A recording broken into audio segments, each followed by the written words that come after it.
আসসালামু আলাইকুম। আসতে পারি স্যার? আমি ভিতরে ঢুকে চেয়ারের সামনে দাঁড়িয়ে গেলাম। আমায় বসতে বলল। আমি চেয়ারে বসলাম। সামনে দেখলাম 4টা চেয়ার, 3জন আছে, মানে আরেকজন নেই। হঠাৎ কেউ একজন ভিতরে ঢুকলো, বোরখা পরা। ভিতরে ঢুকে ফাঁকা চেয়ারে গিয়ে বসলো। আমি বুঝলাম ইনি বস। মেয়েটা আমার দিকে কিছুক্ষণ তাকিয়ে থেকে বোরখার মুখোশটা খুললো। আমি দেখে টাসকি খেলাম। আরে, এ তো কণা, এখানে কেমনে আসলো? হায় আল্লাহ, অল্পের জন্য বোধহয় সব শেষ। আবার ভাবতেছি কণা এখানে আসলো কেমনে? হয়তো বিয়ে হয়েছে মালিকের ছেলের সাথে। কণার সাথে ইচ্ছে করে ব্রেকআপ করার প্রতিশোধ নেবে মনে হয়। আমার মুখ ভয়ে এমন হয়েছে যে আমি এভারেস্টের সর্বোচ্চ চূড়ায় উঠতে গিয়ে পড়ে গেলাম। আমার সব কল্পনা উড়িয়ে দিয়ে, সার্টিফিকেট দাও। এই যে স্যার, সব সার্টিফিকেট দিলাম। নাম কি তোমার? আমি চুপ করে আছি। সব তো ভালোই, অভিজ্ঞতা আছে নাকি? না স্যার। আর কয়টা ইন্টারভিউ দিয়েছো? প্রায় 20টার মতো স্যার। হয়তোবা তোমার সমস্যা আছে, তাই নেয়নি। আসলে তা নয় স্যার, আমি উচ্চপদস্থ কর্মকর্তাদের টাকা দিতে পারিনি, তাই হয়নি। এখানে চাকরি না হলে কি করবেন? কি আর করবো, অনেক গার্মেন্টস কোম্পানি আছে তো, সেখানে ঢুকে যাব। ঢাকা বিশ্ববিদ্যালয় থেকে অনার্স কমপ্লিট করে গার্মেন্টসে চাকরি করবা? স্যার, পেট কখনো গার্মেন্টস বা লেবারই মানবে না। আর কত ছাত্র আছে আমার মতো। কোথায় যাচ্ছেন? জানিয়ে চাকরি টাকা ছাড়া হচ্ছে না, অযথা খিদে নিয়ে বসে থেকে লাভ নেই। আমার সার্টিফিকেট দিয়ে দেন, আমি চলে যাই। যদি বলি আপনার চাকরি হয়ে গেছে তাহলে কি করবেন? ম্যাম, ফাজলামো করবেন না। আপনাদের কথাই বুঝেছি, আপনাদের লোক না অনেক আগেই শেষ হয়েছে। এখন যেই আসবে উল্টাপাল্টা প্রশ্ন করে নাজেহাল করবেন। আমরা কি এই জন্য এখানে বসছি নাকি? বেয়াদব, বেরিয়ে যায় এখান থেকে। তারপর আমি মন খারাপ করে চলে আসি। আমি বাসে করে বাসার দিকে রওনা দিই। আর ওদিকে স্যার, প্রথম হলো কোম্পানির মালিক জিসান চৌধুরী, আর দ্বিতীয়জন ওনার ছেলে কাব্য চৌধুরী, আর তৃতীয়জন হলো ম্যানেজার হারুন খান, আর কণা হলো জিসান চৌধুরীর ভাগ্নি। এদিকে কণার আমার সাথে ব্রেকআপ হওয়ার পর টিসি নিয়ে কানাডায় গিয়ে ম্যানেজমেন্ট নিয়ে অনার্স পাশ করে দেশে এসে মামার কোম্পানির একটা শাখা দেখাশোনা করে। ওরা সবাই লাঞ্চ করতে গেল। ওখানে দেখছো মামুনি, ছেলেটা কি বেয়াদব? আমি তো থাপ্পড় দিতে চেয়েছিলাম। মামা জানো ওই ছেলেটা কে? হবে হয়তো কোনো ছোট লোকের বাচ্চা। কেন মামুনি? মামা ওই ছেলেটাকেই আমি ভালোবাসতাম। তার মানে তুই এই সামান্য ছেলের জন্য দেশ ত্যাগ করেছিলি? ভাই ওকে অপমান করবি না। ফারুকও আমায় ভালোবাসতো, কিন্তু হঠাৎ একদিন এসে সামান্য একটা ভুলের জন্য আমার সাথে ব্রেকআপ করে দেয় আর আমায় অনেক অপমান করে। আমিও সহ্য করতে না পেরে ওকে ছোট লোক জানোয়ার এগুলো বলে ব্রেকআপ করে নিই, আর তারপরই দেশ ছেড়ে চলে যাই। ভালো হয়েছে ছোট লোকের কাছ থেকে বেঁচেছিস। ভাইয়া আসলে তা না, আমি ওখানে গিয়ে কিছুদিন পর বুঝতে পারি ফারুকের কোথাও না কোথাও ঝামেলা হয়েছে, যার কারণে ইচ্ছে করেই আমার সাথে ব্রেকআপ করেছে। কিন্তু ওর সাথে অনেক যোগাযোগ করতে চেয়েও পারিনি আমি, আর আজ ওকে দেখেও কিছুই বলতে পারলাম না। কেন মামুনি? বাবা যে ছেলে ছিল অনেক চঞ্চল আর রসিক স্বভাবের, আজ তার এমন গম্ভীর ভাব দেখে আমার কান্না আসছিল, তাই কথাই বলতে পারিনি আমি। তুমি এখন ওকে ভালোবাসো? মামা, একমাত্র ওর জন্যই আমি দেশে এসেছি, কিন্তু ওর ঠিকানা পাইনি। অনেক খুঁজেছি, ওর বন্ধুদের মাধ্যমে লোকেশন খোঁজার অনেক চেষ্টাও করেছি, কিন্তু পাইনি। সবাই বলে গ্রামে চলে গেছে, কিন্তু কেউ কোনো ঠিকানাই জানে না। তাহলে ছেলেটাকে চাকরি দে। ওর সাথে আমায় আজ যে করেই হোক দেখা করতে হবে। ওর তো ঠিকানাই জানিস না, কেমন করে দেখা করবি? শুনো, ওর চাকরি কনফার্ম করে ওর জিমেইলে একটা মেসেজ করে দাও, আর ওকে আমার পিএ হিসেবে নিয়োগ দাও। আর ওকে বুঝতে দেওয়া যাবে না যে আমি ওকে ভালোবাসি। আর ফারুক মনে করেছে আমার বিয়ে হয়েছে। আর ওর সাথে এমন চুক্তি করতে হবে যেন 10 বছরেও চাকরি ছাড়তে না পারে। আর পারলে ওকে অনেক টাকা লোন দেয়া হবে। মামুনি, তুমি আমার মেয়ের মতোই, যা ভালো বোঝো তাই করো। ওকে মামা। আর ম্যানেজার স্যার, আপনি কাজটি করবেন। ওকে। তারপর ওরা খেয়ে আবার ইন্টারভিউ নিতে শুরু করলো। আর এদিকে আমি বাসে চলে বাসায় আসি। বাসায় এসে দেখি রান্নাঘরে কিছুই নেই। পাশের দোকান থেকে অরেঞ্জ বিস্কুট আর বারবিকিউ চানাচুর এনে খেলাম, আর পানি খেয়ে ঘুমালাম। উঠলাম ছাত্রের ডাকে। আসলে আমি 2টো রুম নিয়ে থাকি, শহর থেকে একটু দূরে। রুম ভাড়া লাগে 4000। ছাত্র পড়ায় 18 জন, 4টা ব্যাচ। সকাল 8টা থেকে 9টা, আবার 9টা থেকে 10টা, আর বিকাল 4টা থেকে 5টা, আর 5টা থেকে 6টা। কোনো মাসে আরও ছাত্র সংখ্যা কমে যায়। আমার আব্বুর প্রতি মাসে ওষুধ যায় 3000, ছোটো বোনের প্রাইভেট 2000, আর পারিবারিক খরচ 5000 টাকা। আমার খরচ থেকে 4000। কোনো মাসে ছাত্র কমে গেলে আরও টাকা কম হয়। আমার কোনো ছাত্র 2 মাস পরে টাকা না দিয়ে চলে যায়। আর প্রাইভেট বকবক করতে ভালো লাগে না, তাই চাকরির চেষ্টা করছি। যাই হোক, প্রাইভেট শেষে বাড়িতে কল দিয়ে কথা বললাম। অন্য দিন হলে একটু হলেও পড়তে বসি, কিন্তু আজ আর পড়তে বসতে ইচ্ছে নেই। পড়েই বা কী করব? তাই ফোনে অনলাইনে কাজ শেখার কোর্স নিয়ে আমি কথা বলতেছি। তখন একটা মেল আসলো। আমি মেলটা ওপেন করলাম। ওখানে লেখা যে আমার চাকরি কনফার্ম করা হয়েছে, আমাকে কালকে সকাল 10টায় দেখা করতে বলেছে। আমি মনে করলাম কোন আমার অপমান করার জন্যই এই পথ খুলেছে, তাই আমি সেদিকে মনোযোগ দিলাম না। মেসেঞ্জারে আবার ফ্রিল্যান্সিংয়ের কোর্স নিয়ে কথা বলা শুরু করলাম। কথা বলে ঘুমালাম। পরের দিন ছাত্রদের পড়ালাম সকাল 10টা পর্যন্ত। তারপর খিচুড়ি বসিয়ে দিলাম। তখন বাজে সকাল 11টা। আমার ফোনে কল আসলো। আমি প্রথমবার ধরতে পারিনি, ধরলাম দ্বিতীয়বার। আসসালামু আলাইকুম, কে বলছেন? ওয়ালাইকুম সালাম, আমি কোম্পানি থেকে ম্যানেজার হারুন বলছি। আপনাকে আজ ডাকা হয়েছে, আপনি আসেননি কেন? সরি স্যার, আমার মনে ছিল না। এবার বিশ্বাস হলো। আপনি 30 মিনিটের মধ্যে আসেন। Okay sir. এখন কথাটা শুনে ভালো লাগলো। আমি না খেয়ে রেডি হয়ে দিলাম দৌড়। বাসে করে যেতে 11টা 50 বাজলো। আমি অফিসে ঢুকলাম। দারোয়ানের সহায়তা নিয়ে ম্যানেজারের রুমে গেলাম। স্যার, আসবো কি? আসো, বসো। ধন্যবাদ স্যার। আমায় কেন ডাকা হয়েছে? যদিও জানি। তোমার চাকরি হয়েছে, কিন্তু কিছু শর্ত আছে। কী শর্ত স্যার? সেটা অফিসের মালিক বলবে। চলো আমার সাথে। Okay sir. তারপর ম্যানেজার স্যার আমায় জিসান স্যারের কেবিনে নিয়ে গেল। স্যার আমায় বসতে বলল। ম্যানেজার স্যার চলে গেল। কেবিনে আমি আর জিসান স্যার। তুমি কি নিয়ে পড়েছো? স্যার, আমার মূল সাবজেক্ট ছিল আইসিটি, কিন্তু বিজ্ঞানের সব বিষয়ে পারদর্শী ছিলাম। তাহলে তোমায় একটা কাজের দায়িত্ব দেই। কী কাজ স্যার?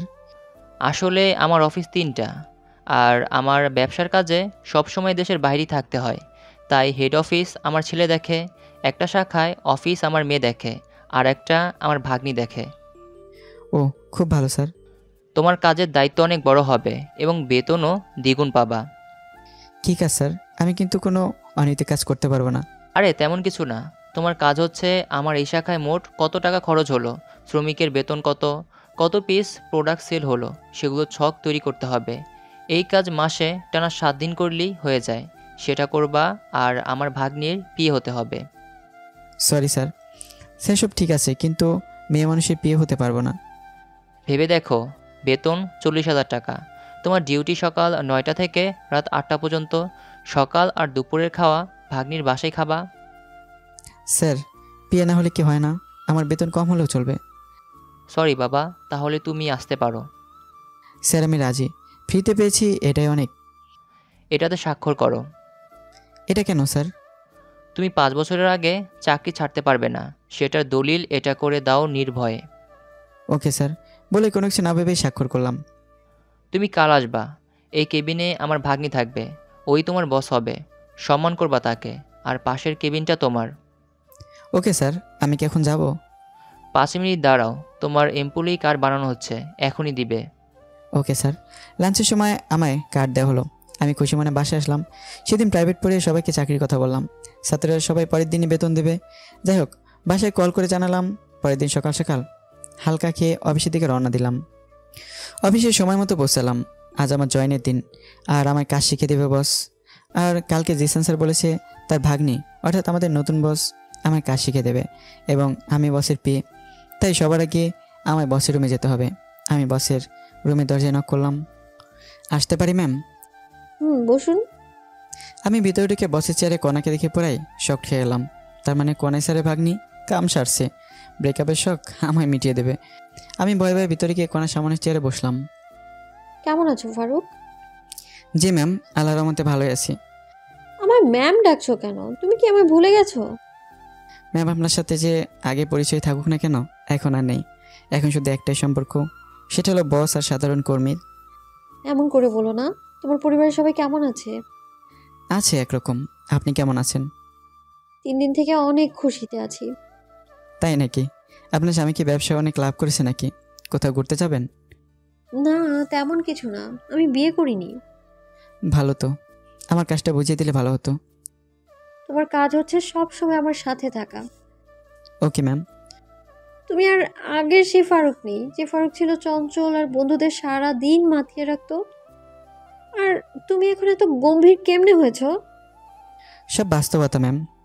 আমি জানি তুমি আমার সাথে চাপে পড়ে ব্রেকআপ করেছো, কিন্তু কেন করেছো বলবা প্লিজ? আর ওসব কথা বাদ দেন ম্যাম, আমার কেবিন দেখিয়ে দিন। দাঁড়া, আমি আসছি। কণা বাইরে গেল। আমি কণার কেবিনটা দেখতেছি, অনেক সুন্দর আর সব সাজানো, একদম কণার মতো। রুমটি থাই গ্লাস দিয়ে ঘেরা। ভেতর থেকে সব দেখা গেল, বাইরে থেকে দেখা সম্ভব না। আমি বসে আছি চেয়ারে। প্রায় 10 মিনিট পর আসলো হাতে কি যেন একটা নিয়ে। চেয়ারে বসে, বলো না, এতদিন কোথায় ছিলে তুমি আর তোমার ফ্যামিলি? ম্যাম আমি গ্রামে ছিলাম, আমি আমার কেবিনে যাচ্ছি ম্যাম। আর আমার ম্যাম বলবি বল? কনা বাইরে গিয়ে প্যাকেট করে একটা ছুরি কিনে এনেছে। ম্যাম বলা মাত্রই আমার গলায় ছুরি ধরে এইসব কথা বললো। তো তাহলে কি বলে ডাকবো? নাম ধরে অথবা জান পাখি, যা ইচ্ছা বলে ডাকবা। এ হয় না ম্যাম। আরেকবার ম্যাম বল, গলা নামিয়ে দিব একবার, তারপর তোকে গুম করে দিব, কেউ টেরও পাবে না। ওকে, বলবো না। আর নাম ধরে ডাকবো না, তুমি করে বলবো। এই তো ঠিক আছে। এবার তো গলা ছেড়ে দাও। দাঁড়াও, আরো কথার উত্তর দাও আমাকে। কি কথা? আমার সাথে বিনা কারণে ব্রেকআপ কেন করেছো? বাধ্য হয়েছে করতে। আমার পরিবার তো রাজি ছিল তোমার আমার সম্পর্কে, তোমার পরিবারও ছিল, কিন্তু তুমি ব্রেকআপ কেন করলে? কেউ তো তোমায় চাপ দেয়নি, আর তুমি বিসিএসও দিলা না, কেন? এসব বলা সম্ভব না, প্লিজ। বলো না হলে। ইস, আসতে বলতেছি তো, ছেড়ে দিলে বলবো। ওকে। আমি উঠে দৌড় দিয়ে বাইরে যাওয়ার জন্য দরজায় গেলাম। কি দরজা লক করা, কোনা দেখি মুচকে আসতেছে। তুমি ভালো ভালো সব কথার উত্তর দিলে কিছুই বলবো না। বাধ্য হয়ে চেয়ারে বসে, বলো তাহলে, শুরু থেকে বলো। সামনে অনার্স ফাইনাল, হাতে 2 মাস সময় আছে। আমি আদিলের বাসার নোট দিতে গিয়েছি। বাসায় এসে দেখি আমার ছোটো বোন কান্না করতেছে। রুমে গিয়ে দেখি আব্বু অচেতন, আর আম্মু মাথায় পানি ঢালতেছে। আমি যখন বুঝতে পারলাম কিছু হয়েছে, তখন আব্বুকে দ্রুত হাসপাতালে ভর্তি করাই। তারপর? আর কি, ডাক্তার বের হয়ে বললো আব্বু স্ট্রোক করেছে। আব্বু কর্ম করতে পারবে না, চলতে পারবে না, এক কথায় অকেজো। পুরো পরিবারের দায়িত্ব তখন আমার উপর।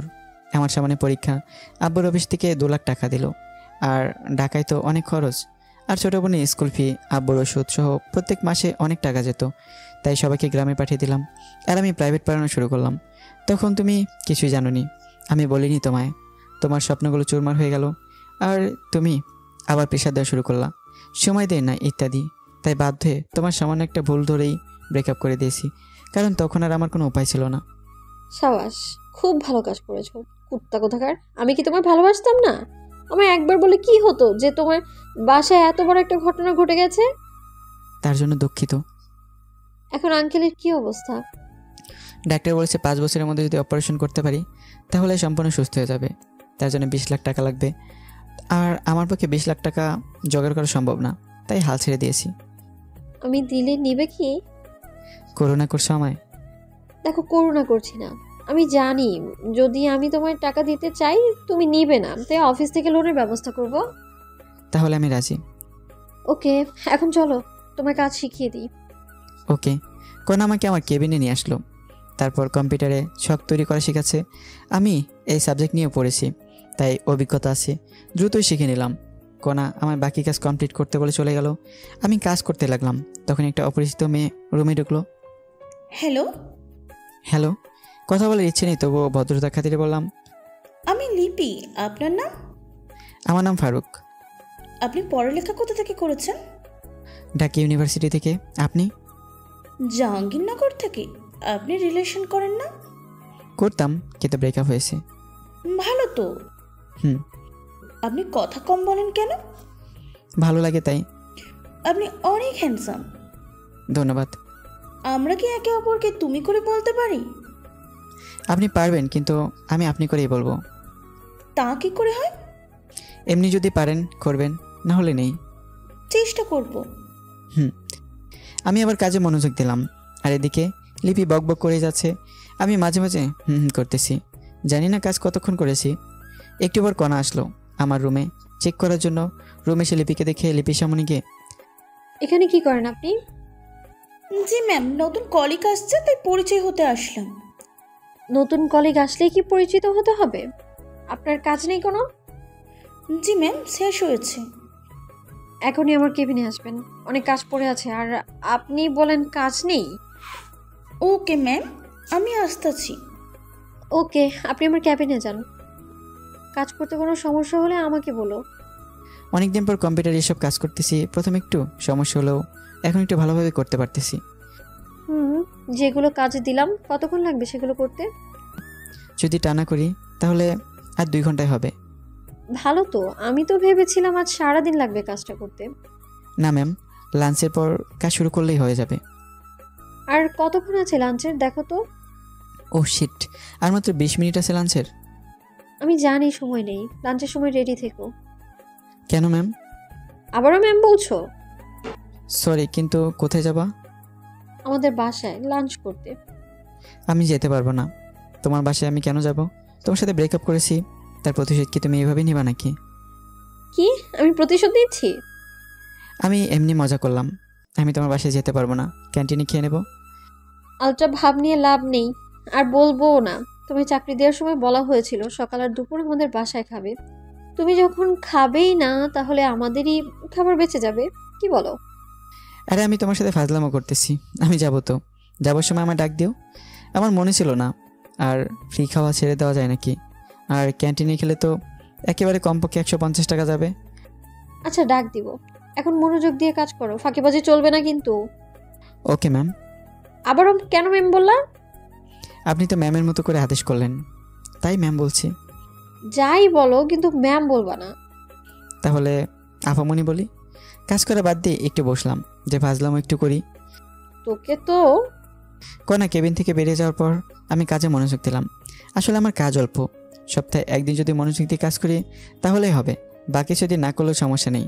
যাই হোক, আমি কাজ করতে লাগলাম। আর ওদিকে কণা নিজের কেবিনে প্রবেশ করলো। কণা দেখলো লিপি সামনে চেয়ারে বসে আছে। কণা বসে সিটে গিয়ে বসে, সরি মামা দেরি করার জন্য। ব্যাপার না মামা, তোদের দুজনের কাহিনী এতক্ষণ সিসিটিভিতে দেখলাম। এটা কিন্তু তোর ঠিক হয়নি। যাই হোক, কেমন দেখলি? মামা সেই, তুই একে কোথায় পেয়েছিস? আমি তো ক্রাশ খাইছি। তুই যদি না রিলেশন করিস আমায় বল, আমি এক্ষুনি প্রপোজ করব। একটা লাথি খাবি। ওকে আমি অনেক ভালোবাসি, ওর দিকে চোখ দিলে না তোর আদনানকে সব বলে দিব। কল দিলেও সমস্যা নেই। আমি ফারুককে যদি পাই তাহলে আদনান লিপির ববকে এমনিতেই ছেড়ে দিতাম। ওকে তাহলে কল দিলাম।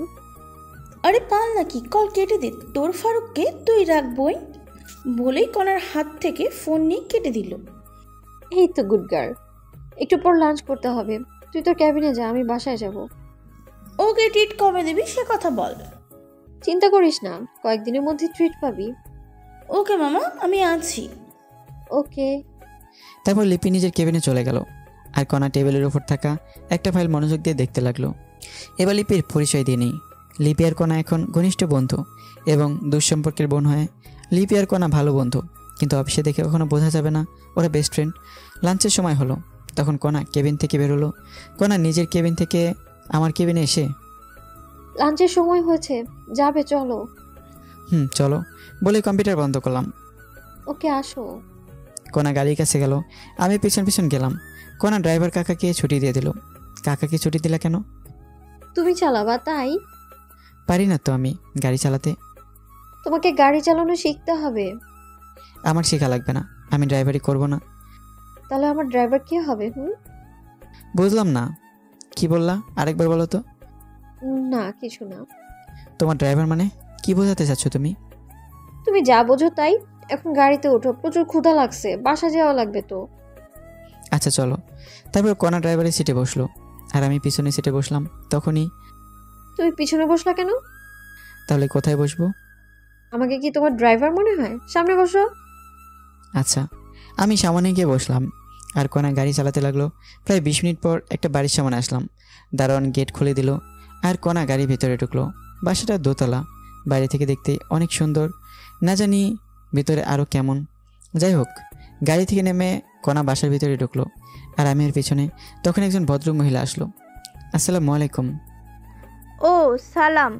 কে রে মা এই ছেলে? ওর নাম ফারুক, আমার পিএ। আর ফারুক উনি আমার আম্মু। বাবা তুমি বসো, আমি আসতেছি। আর কণা শুনে যা তো। ঠিক আছে। আমি বসে ফোন টিপতে লাগলাম আর ওদিকে কণাকে ওর আম্মু বেডরুমে নিয়ে গেল। কণা, এই নামটা কেমন জানো, তোর মুখে শুনেছি। ওমর ফারুক। ওই বজ্জাত ছেলে যে তোকে ছেড়ে চলে গেছে, সেই ছেলে এই ছেলে নাকি? আম্মু। দাঁড়া, একে এক্ষুনি ঘাত ধরে বের করে দেব। আম্মু দাঁড়াও, তুমি জানো না ফারুক তখন কোন পরিস্থিতিতে ছিল। ওই পরিস্থিতিতে যে কেউ এই কাজটাই করতো। কি হয়েছিল সেটা বল তাড়াতাড়ি। শোনো তাহলে। তুই কি ফারুককে এখনো ভালোবাসিস? আম্মু, ওর জন্যই আমি এখনো কোনো রিলেশনে জড়াইনি। ফারুক কি পরে আরও রিলেশনে গিয়েছিল? আর আমি ওকে গিয়ে বলে দেই তুই ওকে ভালোবাসিস? পাগল নাকি? তাহলে এইভাবে দুকে দুকে মরবি নাকি? আম্মু, ওকে অনেক দিন পর খুঁজে পেয়েছি, একটু সময় যাক। আর ওর মাথার উপর অনেক চাপ।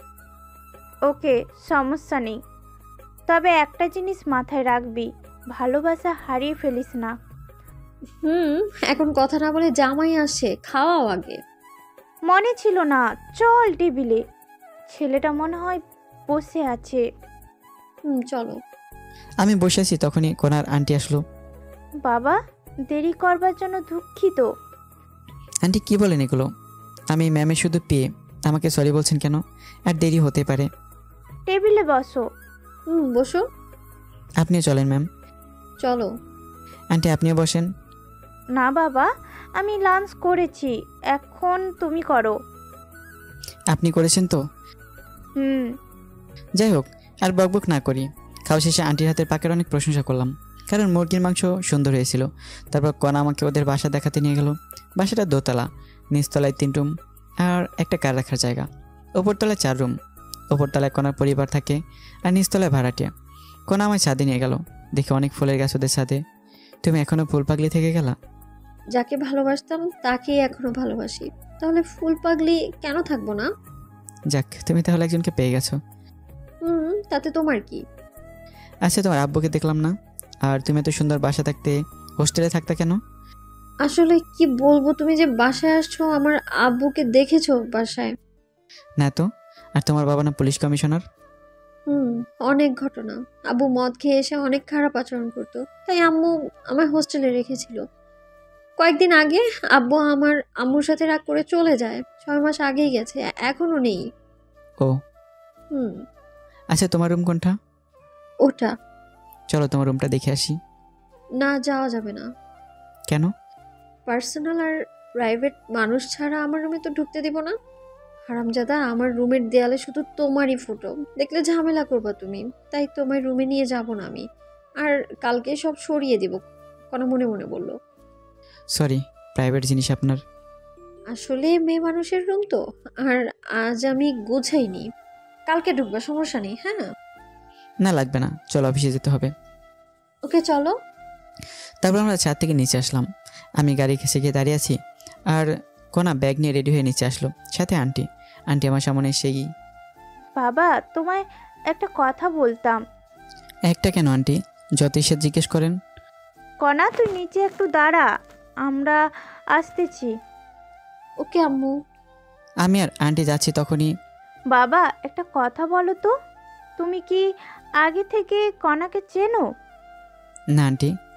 দেখো বাবা, আমার কাছে মিথ্যে বলবা না। আচ্ছা, তুমি আমার সাথে আসো। চলেন। আন্টি আমার কোনা বেডরুমে নিয়ে গেল। আমি রুমের ভেতরে প্রবেশ করলাম আর টাসকে খেলাম। আমার অনার্স প্রথম বর্ষে থাকার সময়কার সব ফটো দিয়ে কোনা রুমে 4-5 ঘেরা। তখন অবশ্য একটু পাতলা ছিলাম, মুখে দাড়ি ছিল না একটু। এখন আমি একটু মোটা হয়েছি আর মুখ ভর্তি দাড়ি। আগের ছবি দেখে অনেকে আমাকে চিনবেনই না। যাই হোক, কোনার রুমে আমার যত ছবি আছে, আমার মোবাইলে বোধহয় তত ফটো নেই। তখনই, এই ফটো ছেলেটা তুমি কি? জি আন্টি। চেনা যায় না তোমাকে। যাই হোক, তোমার আব্বু এখন কেমন আছে? আল্লাহর রহমতে ভালো আছে। আমার মেয়ে এখনও এই ছবি প্রত্যেক দিন বের করে কাঁদে। আন্টি আপনার মনে ভুল, কোনার আর আমার ব্রেকআপ অনেক আগে হয়েছে। সেটা শুনেছি। কণা তোমার কাছে ফিরে আসলে ওকে মেনে নিবা না? আন্টি আমি চাই কোনা সুখে থাকুক, আর সুখে থাকার জন্য দরকার টাকা। আমার কাছে তো টাকা নেই, আর আমি কোনার যোগ্য না। কোনা অনেক ভালো পাত্র পাবে, আমি নিশ্চিত। বিসিএস ক্যাডার তো পাবেই, অনেক সুখে থাকবে। টাকা দিয়ে কি হবে বলো বাবা? আন্টি আবেগ দিয়ে জীবন চলে না, বাস্তবতা মেনে নিতে হয়। নিচে চলো বাবা। চলেন। তারপর আন্টি সহ নিচে আসলাম। কণা গাড়ির ওখানে দাঁড়িয়ে কার সাথে যেন কথা বলছে। আমার যাওয়া মাত্র কল কেটে দিয়ে রেখে দিল। কি হয়েছিল আম্মু? কণা, আজ আর তোদের অফিস যাওয়া লাগবে না। কেন? আজ আমার মন ভালো নেই, তাই গল্প করব। ম্যাম, আমি তাহলে যাই? তোমার অফিসে যাওয়া লাগবে না। তাহলে বাসায় যাই? না, চলো উপরে। ওকে। তারপর আমি, আন্টি আর কণা ওপরে গিয়ে বসলাম। কণা আমার পাশে এসে বসলো। আন্টি আমাদের সামনে নাস্তা দিয়ে কোথায় যেন গেল। আমি টিভিতে খবর দেখে মনোযোগ দিলাম। আন্টি আসলো 15 মিনিট পর। এসে সোফায় বসলেন। তখন, আচ্ছা বাবা, তুমি থাকো কোথায়? জি এই সামনেই, এখান থেকে 2 কিলোমিটার হবে। খাওয়া দাওয়া করো কোথায়? হোটেলে বা ফুটপাতে। এভাবে ফুটপাতে খেলে তো শরীর খারাপ করবে। জানি সেটা। বাবা, আমাদের বাসায় একটা রুম ফাঁকা আছে, ওই রুমে থাকতে পারো। ধন্যবাদ, কিন্তু আমার এত টাকা দিয়ে থাকা হবে না। আমি ওখানে ভালো আছি। তোমার ভাড়া আর খাওয়ার টাকা কিছুই লাগবে না, সব আমাদের সাথে। মনে করবো তুমি আমাদের পরিবারেরই একজন সদস্য। করোনা করছেন আপনারা? করো না না বাবা, আমাদের কিছু কাজ করে দিতে হবে। কি কাজ আন্টি? কণা তো অফিসে থাকে, আর বাজার আরও অন্যান্য কাজ আমায় করতে হয়। বাজার করা আরও টুকটাক কিছু কাজ করতে হবে তোমায়, আর আমার মেয়েকে সময় দিতে হবে। আমি রাজি। আমি সারাদিন কণার সাথেই থাকি। এখন আরেকটু সময় দেওয়া লাগবে, তখন আমার 10,000 টাকা সেভ হবে।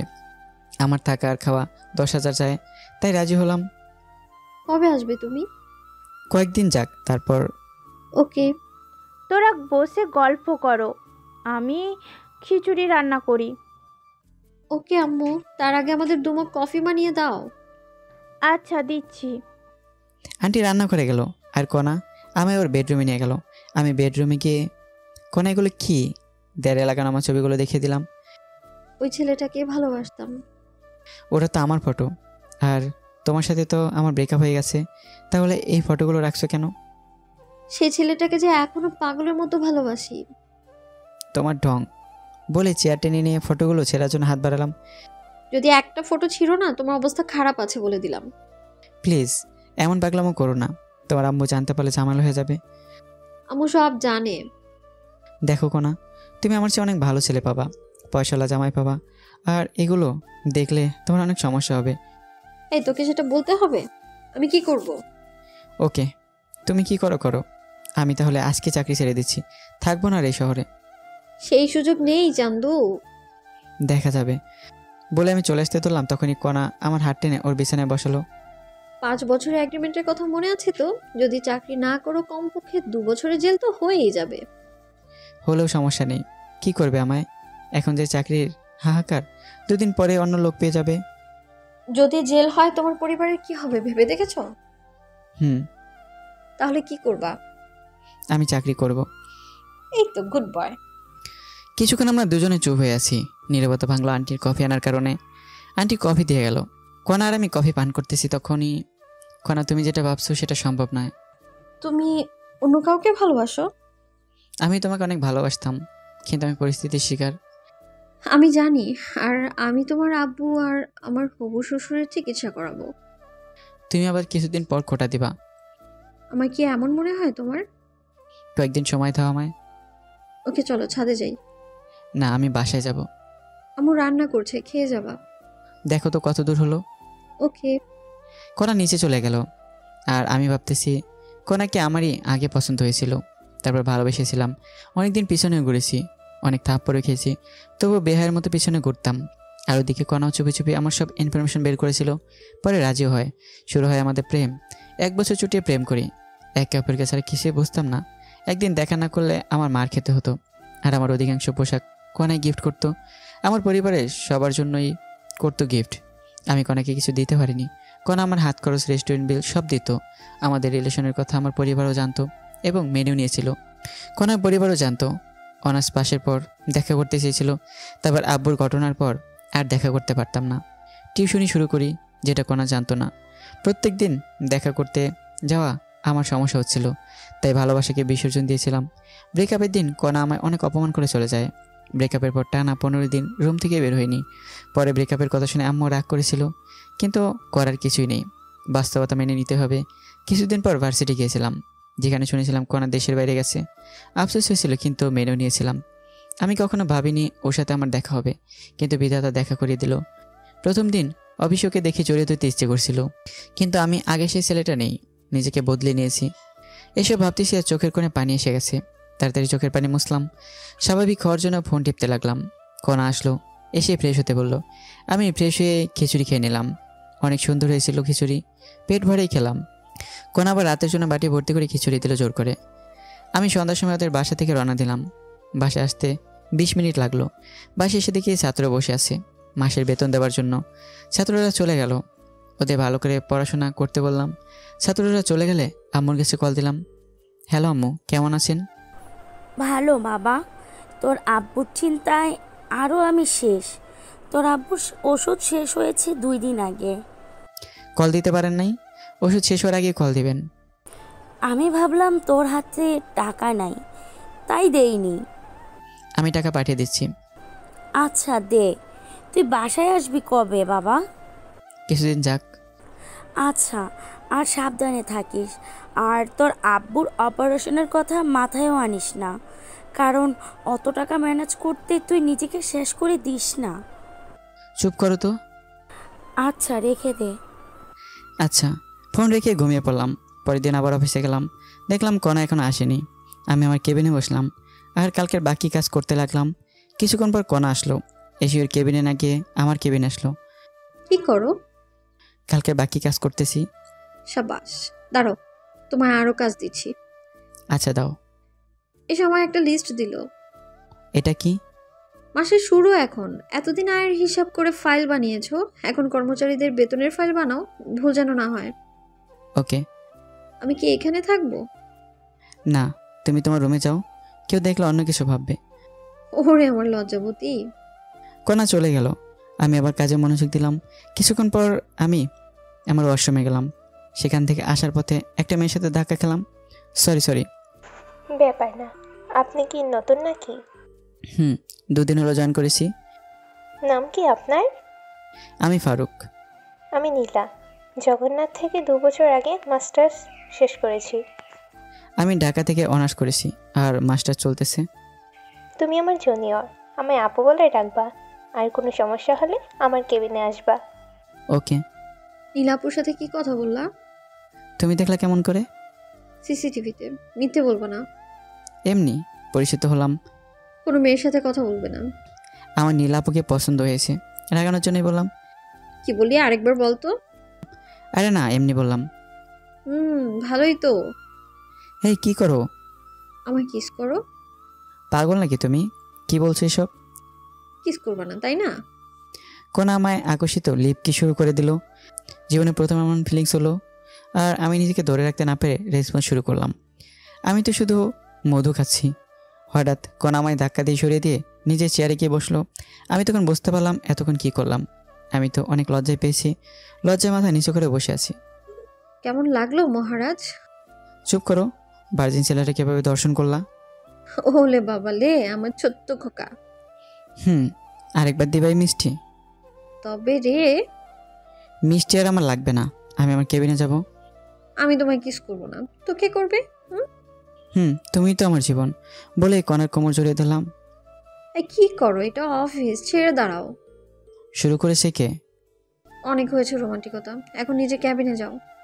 আচ্ছা। আমি আমার কেবিনে যাওয়ার জন্য পা বাড়িয়েছি, তখনই দাঁড়াও। আবার কি? ক্যাবিনে গিয়ে ভদ্র ছেলের মতো কাজ করবা, কোথাও তাকাবা না, ওকে? আমার গা শিউরে উঠছে। কোনা রুমের দরজা খুলে দিল আর আমি বেরিয়ে আবার কেবিনে গেলাম। কেবিনে গিয়ে আবার কাজ করতে লাগলাম। অনেক গুরুত্বপূর্ণ লিস্ট তৈরি করতে লাগলাম। অল্প একটু ভুল হলেই অনেক টাকার গড়বড় পেকে যাবে। ওই একটা লিস্ট তৈরি করতেই কখন জানি লাঞ্চের সময় হয়ে গেছে, বলতে পারলাম না। কোন আমার কেবিনে আসলো। মহারাজ, লাঞ্চ করবেন না? গুরুত্বপূর্ণ কাজ করতেছি, ক্যান্টিনে খেয়ে নেব। আজ তোমার সাথে যেতে পারবো না। তুমি কাজ করো, আমি তোমার জন্য খাবার নিয়ে আসবো, বাইরে যাবা না? আচ্ছা, আরেকটা লিস্ট তৈরি করতেছি। আচ্ছা। কোনা চলে গেল। মোবাইলে দেখলাম 1:25 বাজে। আবার কাজে মন দিলাম, আর একটা লিস্ট তৈরি শেষ করলাম। সকাল থেকে 2টো কমপ্লিট করেছি, আর তৃতীয়টায় গিয়ে মাথা কাজ করতেছে না, তাই বসে বসে ফোন টিপতেছি আর কোনার জন্য অপেক্ষা করতেছি। অপেক্ষা প্রহর শেষ করে মহারানী হাজির। আমার ক্যাবিনে আসো। ওকে। কণা নিজের কেবিনে গেল আর আমি ফ্রেশ হয়ে আসলাম। কণার কেবিনে গিয়ে দেখি কণা প্লেটে খাবার তৈরি করে রাখছে। আমি ভিতরে গেলাম আর ওর সামনে গিয়ে বসলাম। তুলে খাও। লজ্জা করে আমার। দরজা লক করে দাও। লাগবে না। তুলে খাও তো, আমার কিন্তু রাগ হচ্ছে। কণা আমায় তুলে খাওয়াচ্ছে আর আমি এটাও জানি কণা বাসায় খায়নি, তাই ওকে আমি তুলে খাওয়ালাম। একই প্লেটে দুজনে খাচ্ছি। তালি শব্দ পিছনে তাকিয়ে আমি ভয়ে চুপসে গেলাম। বাহ মামা বাহ, অনেক দূর গেছিস, অথচ ট্রিট পেলাম না। মামা মানে লিপের উপর আপনি কণাকে চেনেন নাকি? সেদিন তো সাধারণ এমপ্লয়ের মতো ব্যবহার করলেন। তুমি চলে যাওয়ার পর লিপি আমার বেস্ট ফ্রেন্ড ছিল। তোমার আমার সব কথা লিপি জানে। শালি দিলি তো রোমান্টিক মুডটা নষ্ট করে। দুলাভাই আমায় তুলে খাওয়াবে না। আসো। খবরদার। দুলাভাই লাগবে না। কোনা আমার ভাগেরটা কই? দরজা লক করে দিয়ে এসে বস, তোর জন্যই এনেছি। সত্যি? দে তো মামা। তারপর কণা লিপিকেও খাবার দিল। লিপি খাচ্ছে। হ্যাঁ করো। পেট ভরে গেছে। মিথ্যে বলতে পারো না, বলো কেন? লিপি থাকলেও সমস্যা নেই, ওরও একটু জ্বলুক। আচ্ছা দাও। তারপর আমরা একে অপরকে খাইয়ে দিয়ে খাওয়া শেষ করলাম। খাওয়া শেষে কণা সব গুছিয়ে রাখলো, সাথে লিপি সহযোগিতা করলো। আমরা তিনজনে গল্প করতে লাগলাম। তখনই আমার ফোনে কল আসলো। পকেট থেকে ফোন বের করে দেখি আম্মু কল দিয়েছে। কণা লিপিকে চুপ থাকতে বলে আমি আম্মুর কল ধরলাম। তুই কোথায় বাবা? আমি অফিসে আছি আম্মু। কেন, কোনো সমস্যা হয়েছে কি? বাবা, তোর আব্বু 2 দিন ওষুধ না খাওয়ায় আজ মারাত্মক অসুস্থ। খুব তাড়াতাড়ি হাসপাতালে নিয়ে যাও। আমরা এখন গাইবান্ধার SKS হাসপাতালে আছি। ওরও বলল তোর আব্বুর অবস্থা খারাপের দিকে যাচ্ছে। কি বললো ডাক্তার? 1 মাসের ভেতরে অপারেশন না করালে তোর আব্বুকে বাঁচানো যাবে না। আব্বুর কিছু হবে না, আমি আছি তো। কাল তুই বাসায় আয়। আচ্ছা রাখি। ফোনটা কেটে ছোপায় বসলাম।